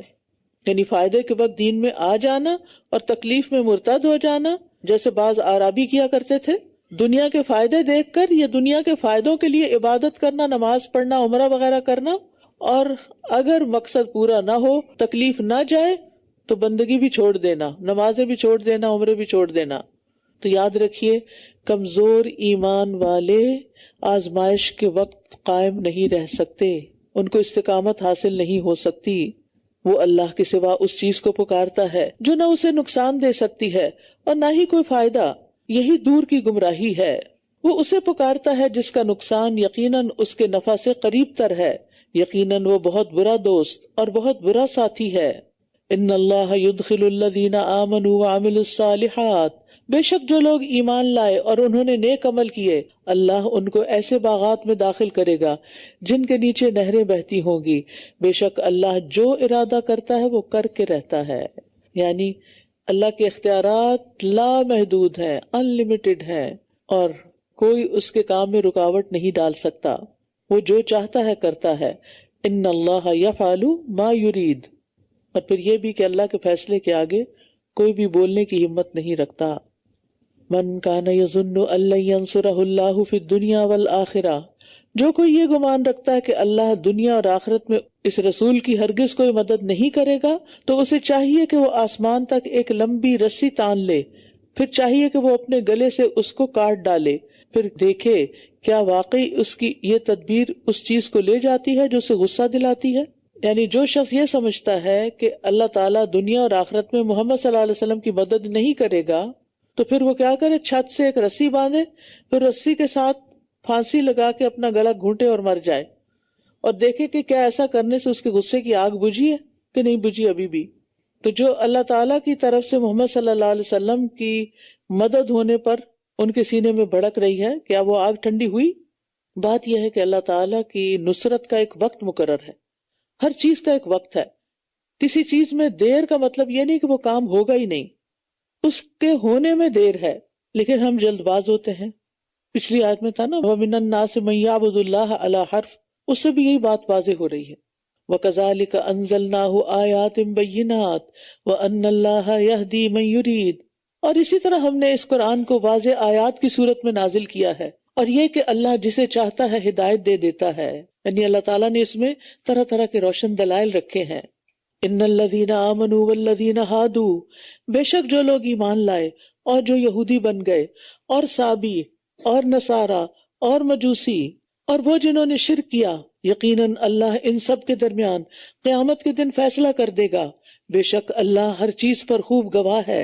یعنی جھگڑا کرنے والوں کے درمیان اللہ تعالیٰ قیامت کے دن فیصلہ کرے گا. اور فیصلہ کیا ہوگا کہ جنت میں جانے کے لائق ہے یا جہنم کے قابل ہے. کیا آپ نے دیکھا نہیں کہ اللہ ہی کے لیے سجدہ کر رہے ہیں وہ سب جو آسمانوں میں ہیں اور جو زمین میں ہیں، اور سورج اور چاند اور ستارے اور پہاڑ اور درخت اور چوپائے اور بہت سے لوگ بھی، اور بہت سے وہ ہیں جن پر عذاب ثابت ہو چکا ہے، اور جسے اللہ رسوا کر دے پھر اسے کوئی عزت دینے والا نہیں. بے شک اللہ وہی کرتا ہے جو وہ چاہتا ہے.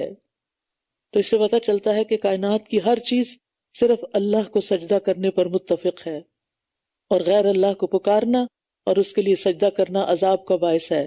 یاد رکھیے سجدہ کرنا اللہ کے نزدیک سب سے پسندیدہ عمل ہے. نبی صلی اللہ علیہ وسلم نے فرمایا، تم پر اللہ کے لیے سجدوں کی کثرت لازم ہے. تم جب بھی کوئی سجدہ کرتے ہو تو اللہ اس سجدے کے سبب سے تمہارا ایک درجہ بڑھا دیتے ہیں اور اس کے ذریعے تمہاری ایک خطا مٹا دیتے ہیں. یہ دو جھگڑنے والے ہیں جنہوں نے اپنے رب کے بارے میں جھگڑا کیا، تو جنہوں نے کفر کیا ان کے لیے آگ کے کپڑے کاٹے جا چکے ہیں، ان کے سروں کے اوپر سے کھولتا ہوا پانی انڈیلا جائے گا. تو کفر کی صورتوں میں سے ایک صورت اللہ کے بارے میں جھگڑا کرنا ہے. اور دوسری بات یہاں کہی گئی کہ کفار کے لیے آخرت میں آگ کے کپڑوں کا عذاب یقینی امر ہے.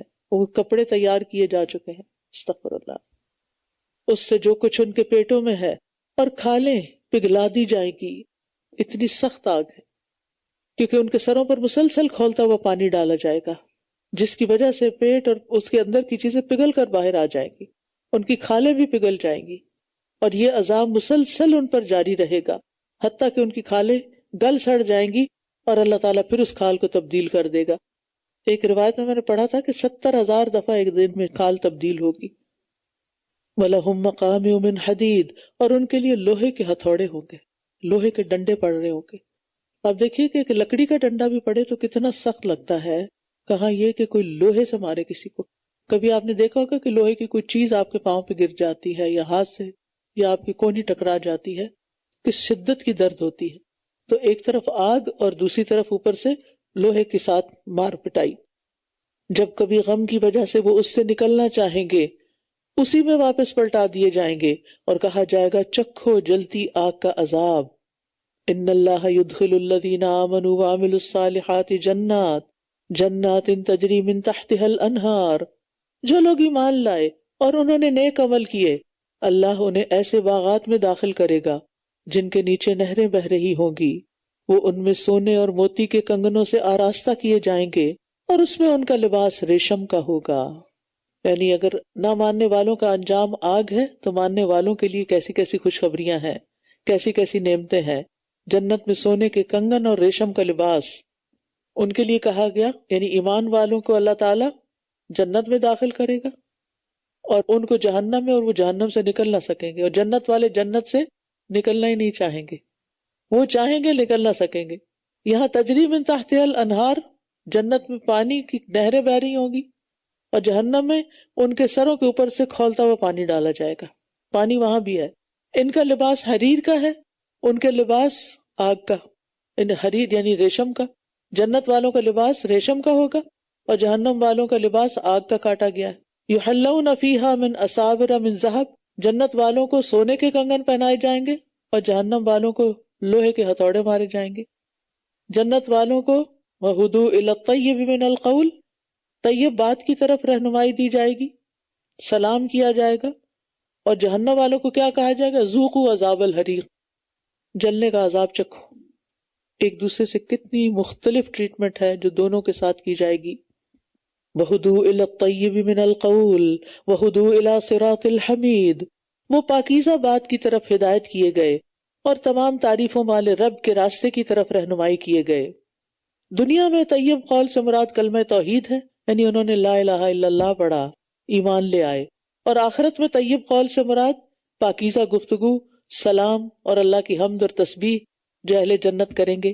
یعنی ان کو رہنمائی کر دی جائے گی کہ انہوں نے اب جنت میں اللہ کا ذکر کیسے کرنا ہے، اور ان کی دنیا میں حمد کی وجہ سے ان کو صراط الحمید کی رہنمائی ملی. بے شک جن لوگوں نے کفر کیا اور وہ اللہ کے راستے سے اور مسجد حرام سے روکتے ہیں جسے ہم نے سب لوگوں کے لیے مساوی بنایا ہے، خواہ وہ اس مکہ کے باشندے ہوں یا باہر سے آنے والے، اور جو کوئی اس میں کسی ظلم کے ساتھ کجروی کا ارادہ کرے گا تو ہم اسے دردناک عذاب کا مزہ چکھائیں گے. یعنی جو مسجد حرام سے روکیں ان کے لیے بھی سخت سزا ہے، کیونکہ مسجد حرام میں عبادت کرنا سب لوگوں کا حق ہے. اور جب ہم نے ابراہیم کے لیے بیت اللہ کی جگہ مقرر کر دی اس حکم کے ساتھ کہ تم میرے ساتھ کسی کو شریک نہ ٹھہرانا، اور میرے گھر کو طواف کرنے والوں اور قیام کرنے والوں اور رکوع اور سجود کرنے والوں کے لیے پاک رکھنا. اس دنیا میں سب سے پہلا گھر وہ کون سا تھا؟ بیت اللہ، کعبہ شریف. اللہ تعالیٰ نے کعبہ کو بیتی کہا، میرا گھر، اور اس کو پاک صاف رکھنے کا بھی حکم دیا ہے. یہ صرف ابراہیم اور اسماعیل علیہ السلام کی ذمہ داری نہیں تھی، یہ آج کل وہاں کے کلینرز کی ذمہ داری نہیں، یہ ہم میں سے ہر ایک کی ذمہ داری ہے کہ اللہ کے گھر جاتے ہوئے چاہے وہ گھر ہو وہاں یا دنیا میں کوئی بھی مسجد ہو، اسے کیسے رکھیں؟ پاک صاف رکھیں. آج کل آپ دیکھیں کہ چونکہ رمضان کا مہینہ ہے، لوگ مسجدوں میں افطار وغیرہ بھی کرتے ہیں، یا بعض اوقات مسجدوں میں پروگرام ہوتے ہیں اور اس کے بعد کھانا دیا جاتا ہے. ہم سب کو سوچنا چاہیے، اور ہم سب نے ایسے نظارے دیکھے ہیں کہ لوگ اس کھانے کی وجہ سے مسجد کا پھر حال کیا کرتے ہیں. اور خاص طور پر بچوں کو وہ مسجد میں لاتے ہیں کس لیے؟ مسجد میں کیوں لایا جاتا ہے؟ کہ وہاں جا کر کوئی ادب سیکھیں، اللہ کا قرب سیکھیں کہ اللہ کے قریب کیسے ہونا ہے اور مسجد میں کیسے بہیو کرنا ہے. لیکن عام طور پر یہاں لوگوں کے گھر چھوٹے ہوتے ہیں، باہر برف پڑی ہوئی ہے، لہٰذا مسجد کو وہ کیا بنا لیتے ہیں؟ پلے گراؤنڈ بنا کے پھر کھانا ہاتھ میں پکڑیں گے، کچھ اسنیک ہاتھ میں لے لیں گے اور دوڑنا شروع کر دیں گے، اور پوری مسجد نمازیوں کی نماز کے لیے ستیہ ناس کر دیں گے. اگر کسی بچے کو روکا جائے تو ماں باپ اتنے سینسیٹیو ہو جاتے ہیں کہ وہ الٹا ناراض ہونے لگتے ہیں کہ ایسا کہا ہی کیوں گیا. ٹھیک ہے، دونوں طرف کی بات کروں گی، سمجھانے والوں کو بہت پیار سے، بہت ادب سے، سب مل کے ایسے والنٹیئرز ہونے چاہیے کہ جو آنے والے بچوں کو آنے کے بعد مسجد کا ادب بتائیں کیا یہاں جب بچے اسکول میں جاتے ہیں تو ان کو کچھ رولز اینڈ ریگولیشن بتائے جاتے ہیں؟ کیا وہ رولز اینڈ ریگولیشن لکھ کے کلاس روم میں لگائے جاتے ہیں؟ سب جانتے ہیں نا جو بھی اس سسٹم سے واقف ہیں. کیا ان کو ریمائنڈر دیے جاتے ہیں؟ تو پھر ہم گھروں سے بچوں کو لاتے وقت ان کو ادب کیوں نہیں سکھاتے؟ ہم انہیں کیوں نہیں راستے میں گاڑی میں بتاتے ہم اللہ کے گھر جا رہے ہیں، ہمیں اللہ کے گھر سے اپنے گھر سے زیادہ پیار کرنا ہے، ہمیں اللہ کے گھر کو صاف رکھنا ہے، ہم نے اللہ کے گھر میں چیخنا چلانا نہیں، ہم نے اللہ کے گھر میں لڑائی جھگڑا نہیں کرنا، ہم نے اللہ کے گھر میں کھانا نہیں بکھیرنا، ہم نے اللہ کے گھر میں نماز کے وقت شور نہیں مچانا، ہم نے نماز کے وقت نماز میں شامل ہونا ہے، اور اگر نماز نہیں پڑھنی تو آرام سے بیٹھنا ہے. یہ تمام ماں باپ کا فرض بنتا ہے کہ وہ بچوں کو مسجد بھی لے کر جائیں لیکن اس کے آداب بھی سکھائیں، مسجد کو پلے گراؤنڈ نہیں بنائیں. وَأَذِّن فِي النَّاسِ بِالْحَجِّ يَأْتُوكَ رِجَالًا وَعَلَىٰ كُلِّ ضَامِرٍ يَأْتِينَ مِنْ كُلِّ فَجٍّ عَمِيقٍ، اور لوگوں میں حج کا اعلان کر دو، وہ تیرے پاس پیدل چل کر اور ہر لاغر اونٹ پر ہر دور دراز پہاڑی راستے سے آئیں گے. حضرت ابراہیم علیہ السلام کو حکم دیا گیا کہ وہ اعلان کریں. اب آپ دیکھیے اس زمانے کوئی میڈیا نہیں تھا کہ جس کے ذریعے وہ سب تک پیغام پہنچتا. انہوں نے اپنی سمپل آواز میں پکارا لوگوں کو کہ آؤ لوگوں حج کرو، اور دیکھیں آج تک اس آواز کی بازگشت ہے. لوگ شوق سے ہر سال لاکھوں کی تعداد میں وہاں جمع ہوتے ہیں. اب دیکھیے اگر آپ کے لوگوں کو اللہ کی طرف پکارنے میں، اللہ کے گھر کی دعوت دینے میں اخلاص ہے نا، تو ہو سکتا ہے آپ کی زندگی میں وہ آپ کی بات نہ سنے، آپ کے سامنے آپ کو لبیک نہ کہیں، لیکن کسی وقت وہ بھی آ جائیں گے، اور ہو سکتا ہے کہ پھر وہ نہیں تو ان کی اولادوں میں سے یا آگے کی نسلوں میں سے. یعنی آپ کی یہ کوشش ضائع نہیں جائے گی. ان اللہ لا یضیع اجر المحسنین، آپ کی اچھی کہی ہوئی بات کہیں نہ کہیں جا کر اثر کرے گی، چاہے آپ کے پاس کوئی وسائل نہیں، کوئی بڑی ٹیکنالوجی نہیں، لیکن اخلاص کی دولت ہے نا، اللہ سبحانہ تعالیٰ کی پہچان ہے نا، اللہ سبحانہ تعالیٰ کے ساتھ تعلق کی نعمت تو ہے نا، دعاؤں کی توفیق تو ہے نا.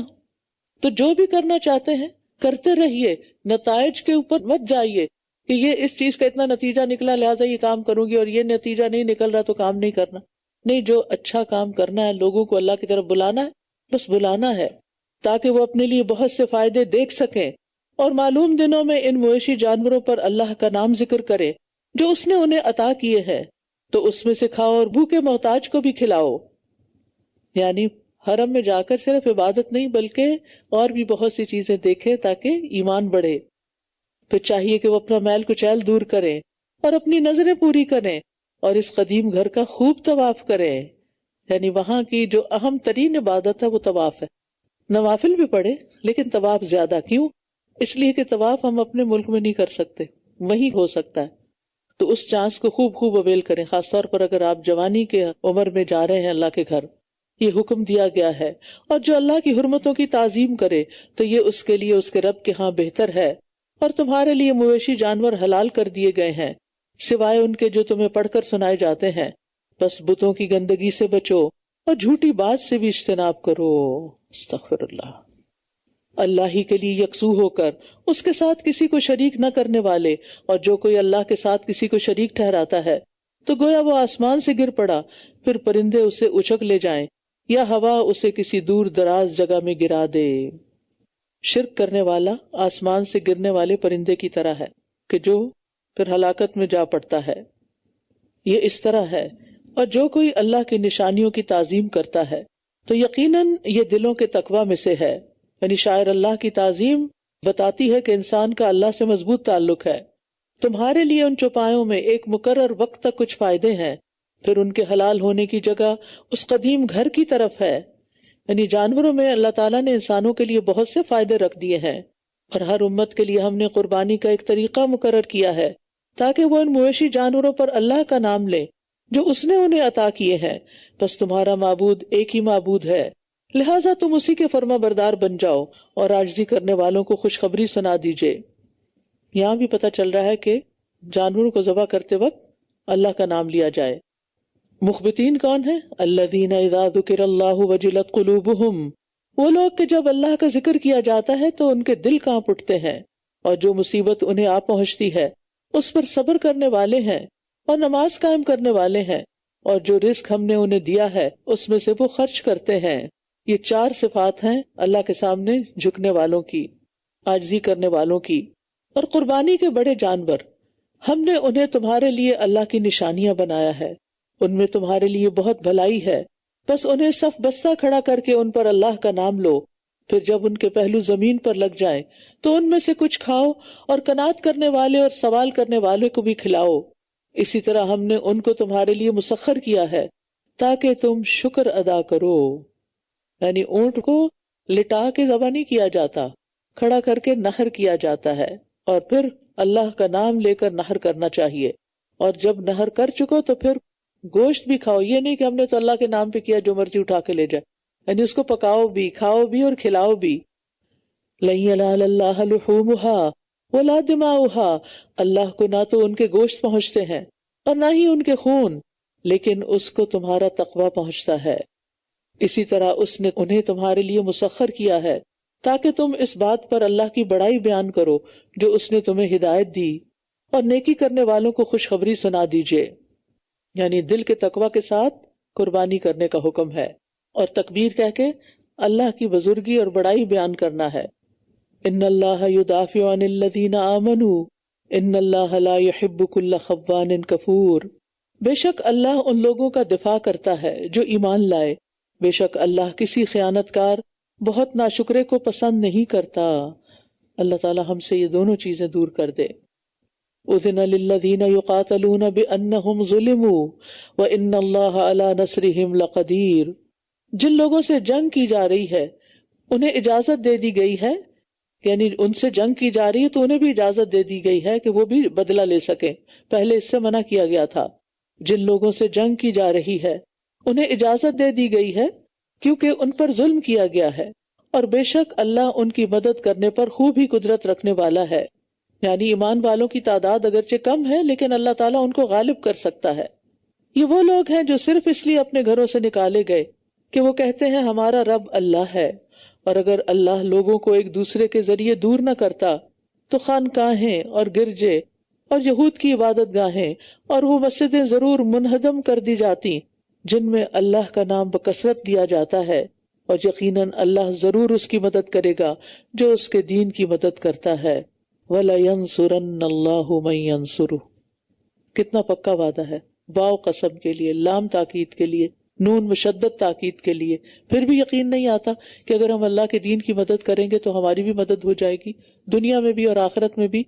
یہ پکا یقین ہو جس کو تو وہ اللہ کے دین کی خدمت کے لیے اپنے آپ کو ہر جگہ پیش کر دیتا ہے۔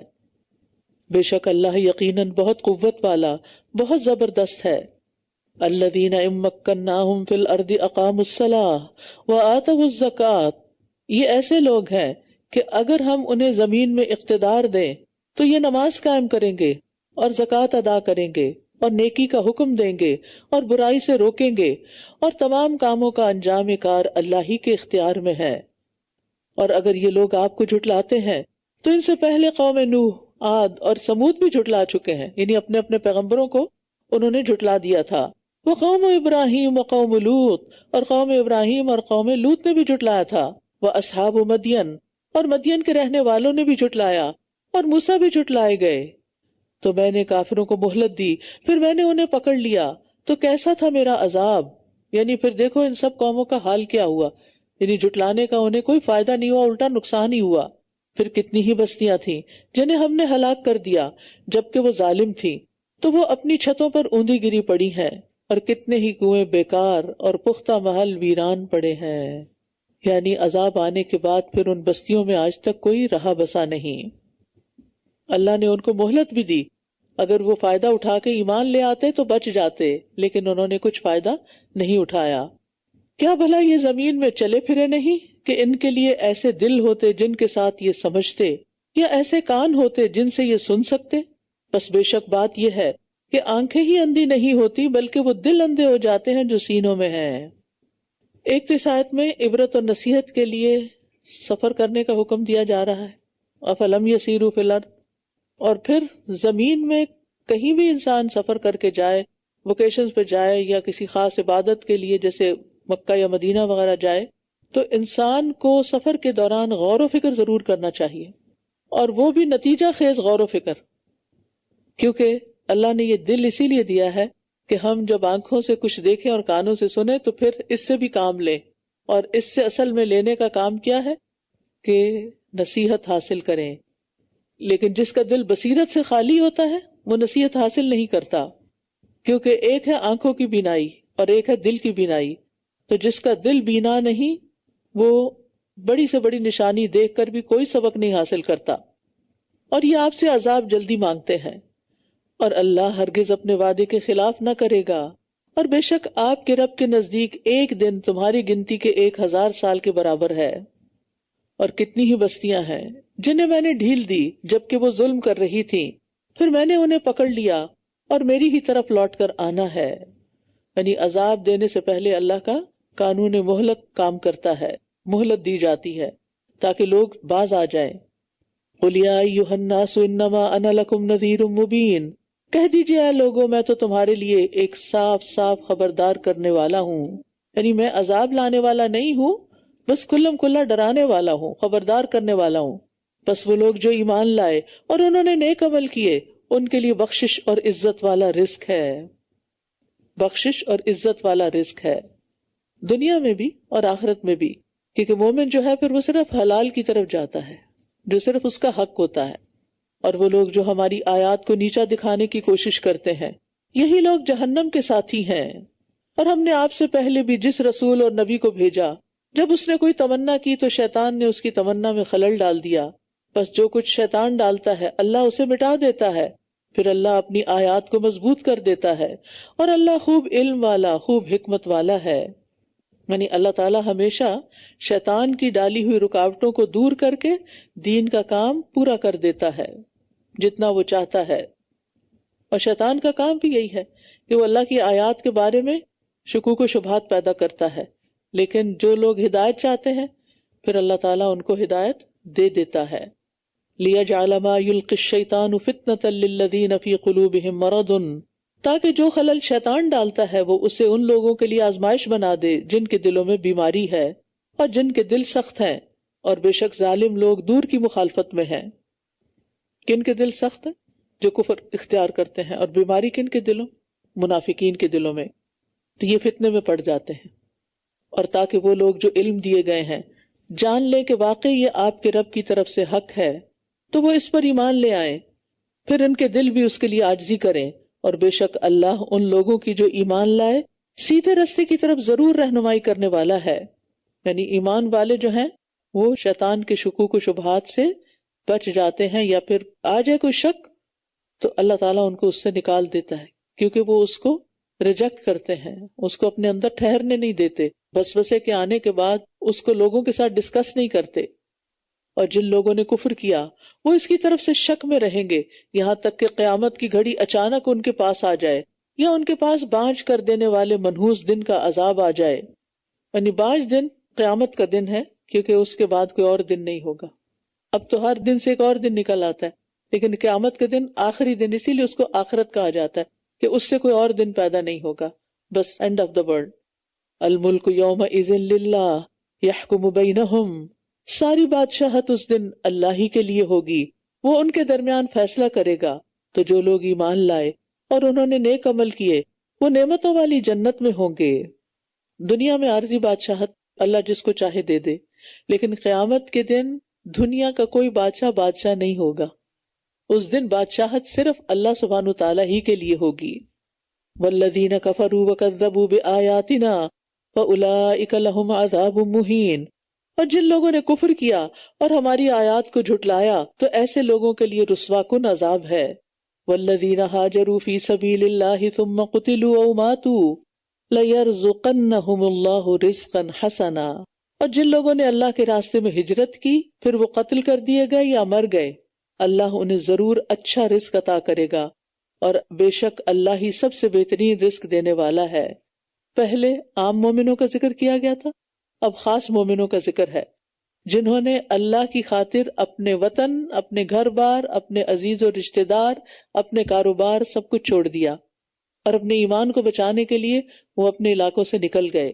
تو یہاں ہجرت کی شان اور فضیلت بتائی جا رہی ہے کہ جو ہجرت کرنے کے بعد چاہے اللہ کے راستے میں مارا جائے یا اپنے بستر پہ مر جائے، دونوں صورتوں میں اس کے لیے ایک بڑا انعام ہے، آخرت کے بلند درجات ہیں۔ اور اس لیے بھی کہ اللہ تعالیٰ خیر الرازقین ہے۔ خیر الرازقین کون ہوتا ہے اور اللہ تعالیٰ کو خیر الرازقین کیوں کہا گیا؟ کیونکہ اللہ تعالیٰ ان کو بھی دیتا ہے جو اس کو نہیں مانتے۔ اگر کوئی آپ کی بات نہ مانے، مثلا اولاد جن کی نافرمان ہوتی ہے، تو ماں باپ کیا کرتے ہیں؟ پاک کر دیتے ہیں۔ اور ویسے بھی اگر ماں باپ مسلمان ہو اور اولاد مسلمان نہ ہو تو ان کا ویسے بھی حصہ کچھ نہیں بنتا، ٹھیک ہے، دنیا میں تو یہ چلتا ہے۔ لیکن اللہ سبحانہ وتعالیٰ اس دنیا میں ہی جو لوگ اس کو نہیں مانتے ان کو بھی دیتا ہے، ٹھیک ہے، کیونکہ وہ خیر الرازقین ہے۔ دوسرا یہ کہ مانگے بغیر دیتا ہے۔ کیا آپ کے پاس جو کچھ ہے وہ سب آپ نے مانگا تھا؟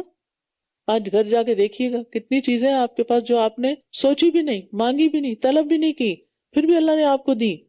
پھر بے حساب دیتا ہے، پھر کسی سے فائدے کی امید یا کسی سے خوف کے بغیر دیتا ہے۔ ہم تو کسی کو بعض اوقات دیتے ہیں نا کہ اس کو دیں تاکہ اس سے کوئی فائدہ پہنچے، یا فائدہ پہنچا تو دیں، یا اس لیے دیں تاکہ اس کے شر سے بچ سکیں۔ لیکن اللہ سبحانہ وتعالیٰ کو تو ایسا کوئی خوف نہیں، وہ تو بس دے رہا ہے اور دے رہا ہے، خیر الرازقین ہے۔ لَيُدْخِلَنَّهُمْ مُدْخَلًا يَرْضَوْنَهُ، وہ ضرور انہیں ایسی جگہ داخل کرے گا جسے وہ پسند کریں گے، اور بے شک اللہ خوب علم والا، خوب حلم والا ہے۔ اب پیچھے رزقاً حسنہ کے بعد خوبصورت رہائش کو الگ سے ذکر کیا گیا ہے، یعنی کھانا بھی ہوگا اور رہائش بھی، یہ ایسا ہی ہے۔ اور جو کوئی بدلہ لے اسی کی مانند جیسا وہ ستایا گیا، پھر اس پر زیادتی کی گئی، تو اللہ ضرور اس کی مدد کرے گا، بے شک اللہ بہت معاف کرنے والا، بہت بخشنے والا ہے۔ اور اسی لیے مظلوم کی بد دعا سے بھی بچنا چاہیے۔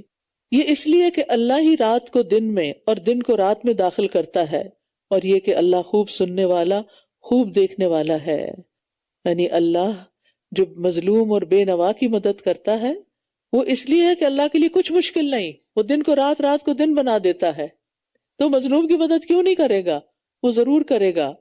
اور پھر یہ اس لیے بھی کہ وہ سننے والا ہے، دیکھنے والا ہے، وہ سب دیکھ رہا ہے کیا ہو رہا ہے، مظلوم کے حال سے پوری طرح واقف ہے، وہ ایک دن اس کی مدد ضرور کرے گا۔ یہ اس لیے کہ اللہ ہی برحق ہے، اور جس کو بھی وہ اس کے سوا پکارتے ہیں وہ باطل ہے، اور یہ کہ اللہ ہی بہت بلند تر اور بڑائی والا ہے۔ اور یہ تیسری وجہ بتائی کہ یہ مظلوم مسلمانوں کی مدد کے وعدے کو پوری کرنے کی تیسری وجہ ہے کہ اللہ ہی سچا اور حق رب ہے، اس لیے وہ جس چیز کا ارادہ کرتا ہے اس کو کر گزرتا ہے، لہٰذا وہ اپنے دوستوں کی مدد ضرور کرے گا۔ اور اس کے سوا جس کو بھی لوگ پکارتے ہیں وہ ناحق ہے اور باطل ہے، وہ خود اپنی بھی مدد نہیں کر سکتا تو کسی مظلوم کی کیا مدد کرے گا؟ جو بت چل پھر نہیں سکتا، اگر اس کے سامنے کوئی مظلوم آ گیا تو آگے بڑھ کے اس کو چھڑائے گا؟ مدد بھی نہیں کرے گا۔ تو اصل معبود اللہ ہے جو مدد کر سکتا ہے، اور باطل معبود کسی کی مدد نہیں کر سکتے۔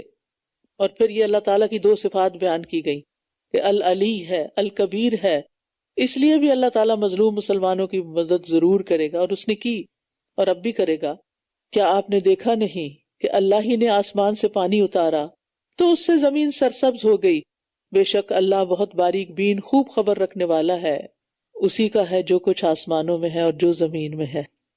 آج یہ بات بار بار آ رہی ہے، سب کچھ اللہ کا ہے، اس لیے چیزوں کے بارے میں بہت پوزیسو نہ ہو، ان سے بہت زیادہ محبت نہ کریں، ان کو جمع کریں۔ کہاں کے لیے؟ آخرت کے لیے۔ ہم ان کو یہیں کے لیے بس جمع کرتے ہیں۔ اور جو زمین میں ہے، اور بے شک اللہ وہ بہت ہی بے نیاز، بہت تعریف والا ہے۔ یہ اس کے قادر مطلق ہونے پر دوسری دلیل ہے، یعنی انسان جس چیز کا مالک ہوتا ہے اس کا محتاج بھی ہوتا ہے نا، اس کی ضرورت بھی ہوتی ہے، جبکہ اللہ محتاجی سے پاک ہے، سب کچھ اس کا ہے، لیکن وہ ان میں سے کسی چیز پر ڈیپینڈنٹ نہیں، حتیٰ کہ وہ عرش پر بھی ڈیپینڈنٹ نہیں۔ اور مخلوق میں جس چیز کی بھی تعریف ہوتی ہے، جو بھی اس کی خوبی ہے، وہ بھی اللہ ہی کی دی ہوئی ہوتی ہے۔ اگر ہماری کوئی تعریف کرتا ہے کسی بھی بات پہ تو سوچئے وہ ہم نے کہاں سے لی، ہمیں کہاں سے ملی؟ اللہ نے دی، تو اصل تعریف تو اللہ ہی کی ہے۔ کیا آپ نے دیکھا نہیں کہ اللہ نے زمین میں جو کچھ ہے سب تمہارے لیے مسخر کر دیا ہے، اور ان کشتیوں کو بھی جو سمندر میں اس کے حکم سے چلتی ہیں، اور وہ آسمان کو تھامے ہوئے ہے کہ وہ زمین پر نہ گر پڑے مگر اسی کے اذن سے۔ بے شک اللہ لوگوں پر بہت شفقت کرنے والا، نہایت رحم کرنے والا ہے۔ یہ اللہ کی قدرت پر تیسری دلیل ہے کہ زمین کی چیزوں کو اللہ نے انسان کے لیے مسخر کیا. اور چوتھی دلیل، سمندر اور اس سے متعلق چیزیں بھی مسخر ہیں اس کے حکم سے. اور پھر پانچویں دلیل، سمندر میں جہازوں کے چلنے سے بھی زیادہ حیران کن کہ آسمان نیچے نہ گر پڑے، اس کو تھامے ہوئے ہے. اتنے قدرتوں کا مالک اللہ لوگوں کے ساتھ لرؤوف الرحیم ہے، انتہائی شفقت کرنے والا، بڑا ہی مہربان. وہی ہے جس نے تمہیں زندہ کیا، پھر وہی تمہیں موت دے گا، پھر وہی تمہیں زندہ کرے گا. یقیناً انسان بڑا ہی ناشکرا ہے، یعنی ان نعمتوں کی قدر نہیں کرتا جو اللہ نے دی ہیں، اوپر جن کا ذکر ہوا ہے. حالانکہ نعمتیں اتنی ہیں کہ تم گننا چاہو تو گن نہیں سکتے. ہر امت کے لیے ہم نے عبادت کا ایک طریقہ مقرر کر دیا ہے جس پر وہ چل رہے ہیں، بس وہ اس معاملے میں آپ سے ہرگز جھگڑا نہ کریں، اور آپ اپنے رب کی طرف دعوت دیجئے، بے شک آپ سیدھے راستے پر ہیں. نبی صلی اللہ علیہ وسلم کو جھگڑے سے بچنے کا حکم دیا جا رہا ہے. اور یاد رکھیے آپ بھی اپنی زندگی میں ایک اصول بنا لیں، کسی کے ساتھ جھگڑا نہ کریں، بحث مباحثہ نہ کریں. اگر کوئی اتلا ہوا بحث مباحثے پر تو خاموش ہو جائیں، اور اگر وہ کوئی بات سمجھنا چاہتا ہے تو نپے تلے الفاظ میں اس کو بات سمجھا دیں. اور اگر وہ آپ سے جھگڑا کریں تو آپ کہہ دیجئے جو کچھ تم کرتے ہو اللہ اسے خوب جانتا ہے. اللہ قیامت کے دن تمہارے درمیان اس کے بارے میں فیصلہ کر دے گا جس میں تم اختلاف کیا کرتے تھے. کیا آپ نہیں جانتے کہ بے شک اللہ جانتا ہے جو کچھ آسمان اور زمین میں ہے؟ در حقیقت یہ ایک کتاب میں درج ہے، بے شک یہ اللہ پر بہت آسان ہے. یعنی قیامت کو قائم کرنا، لوگوں کے سارے اعمال کا ریکارڈ رکھنا اللہ کے لیے کچھ مشکل نہیں. اور یہ اللہ کے سوا اس کی عبادت کرتے ہیں جس کی اس نے کوئی دلیل نہیں اتاری، اور نہ انہیں خود اس کا کوئی علم ہے، اور ان ظالموں کے لیے کوئی بھی مددگار نہ ہوگا. اور جب ان پر ہماری واضح آیات پڑھی جاتی ہیں تو آپ کفر کرنے والوں کے چہروں پر ناگواری کو پہچان سکتے ہیں. قریب ہے کہ وہ حملہ کر دیں ان لوگوں پر جو ہماری آیات ان پر پڑھتے ہیں. کہہ دیجئے کیا میں تمہیں اس سے بھی بری چیز بتاؤں؟ وہ آگ ہے جس کا وعدہ اللہ نے کفر کرنے والوں سے کر رکھا ہے، اور وہ بہت برا ٹھکانہ ہے. یا ایھا الناس ضرب مثل فاستمعوا لہ، اے لوگو ایک مثال بیان کی جا رہی ہے بس تم اسے غور سے سنو.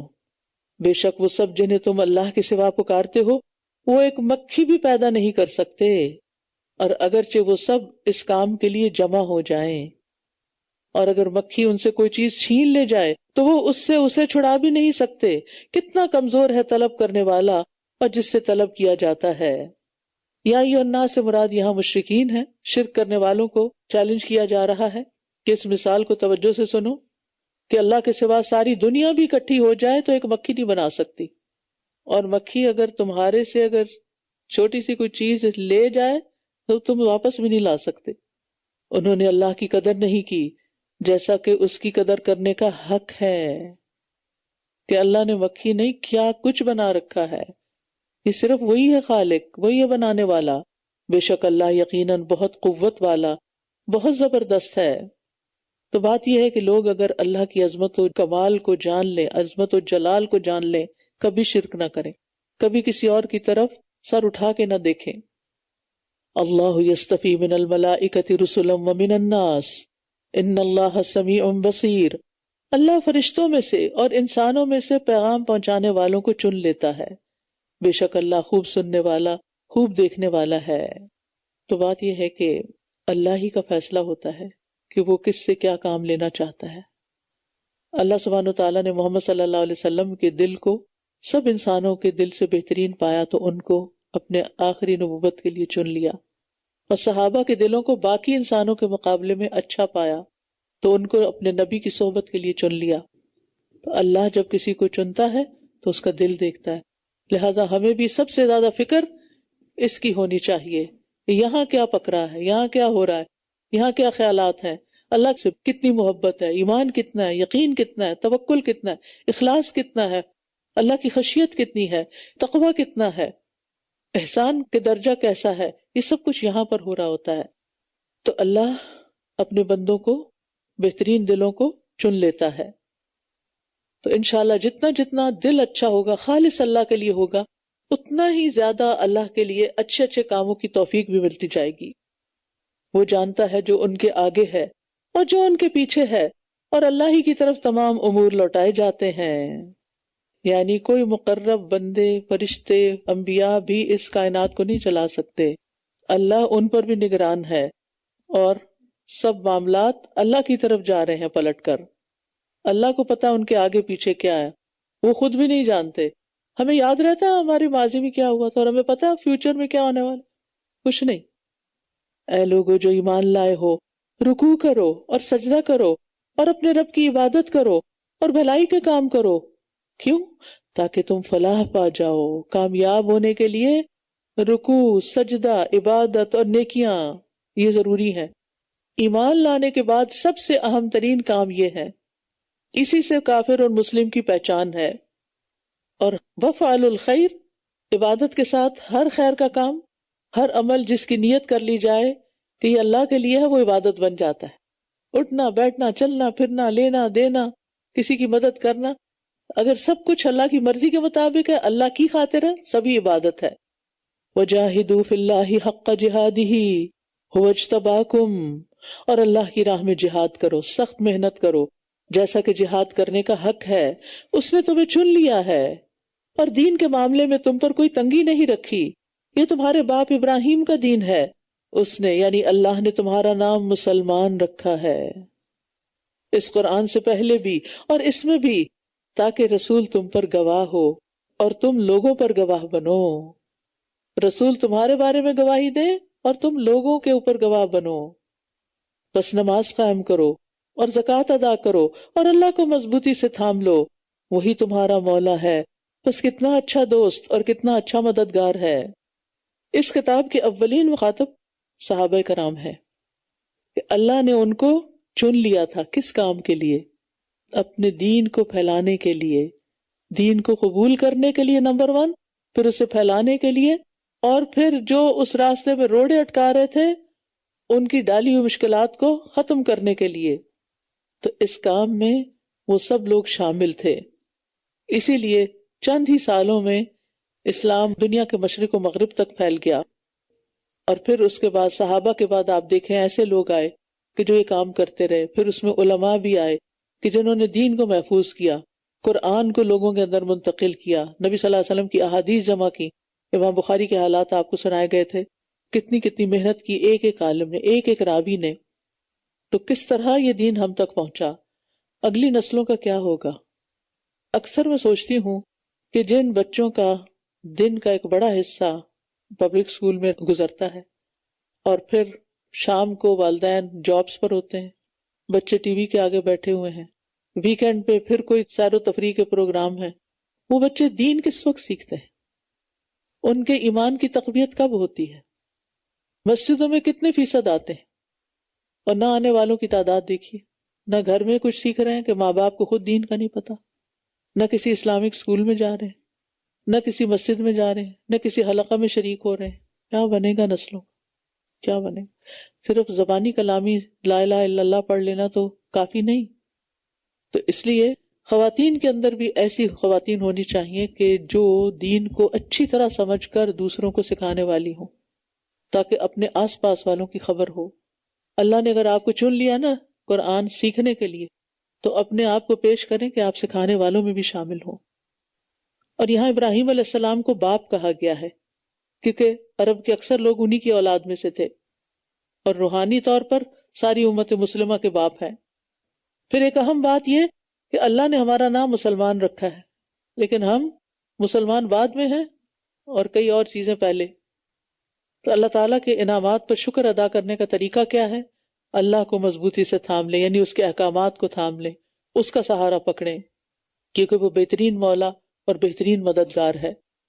تو اللہ سبحانہ وتعالیٰ سے دعا ہے کہ ہمیں صحیح معنوں میں قرآن کو سیکھنے کی، سمجھنے کی اور اس پر عمل کرنے کی توفیق عطا فرمائے۔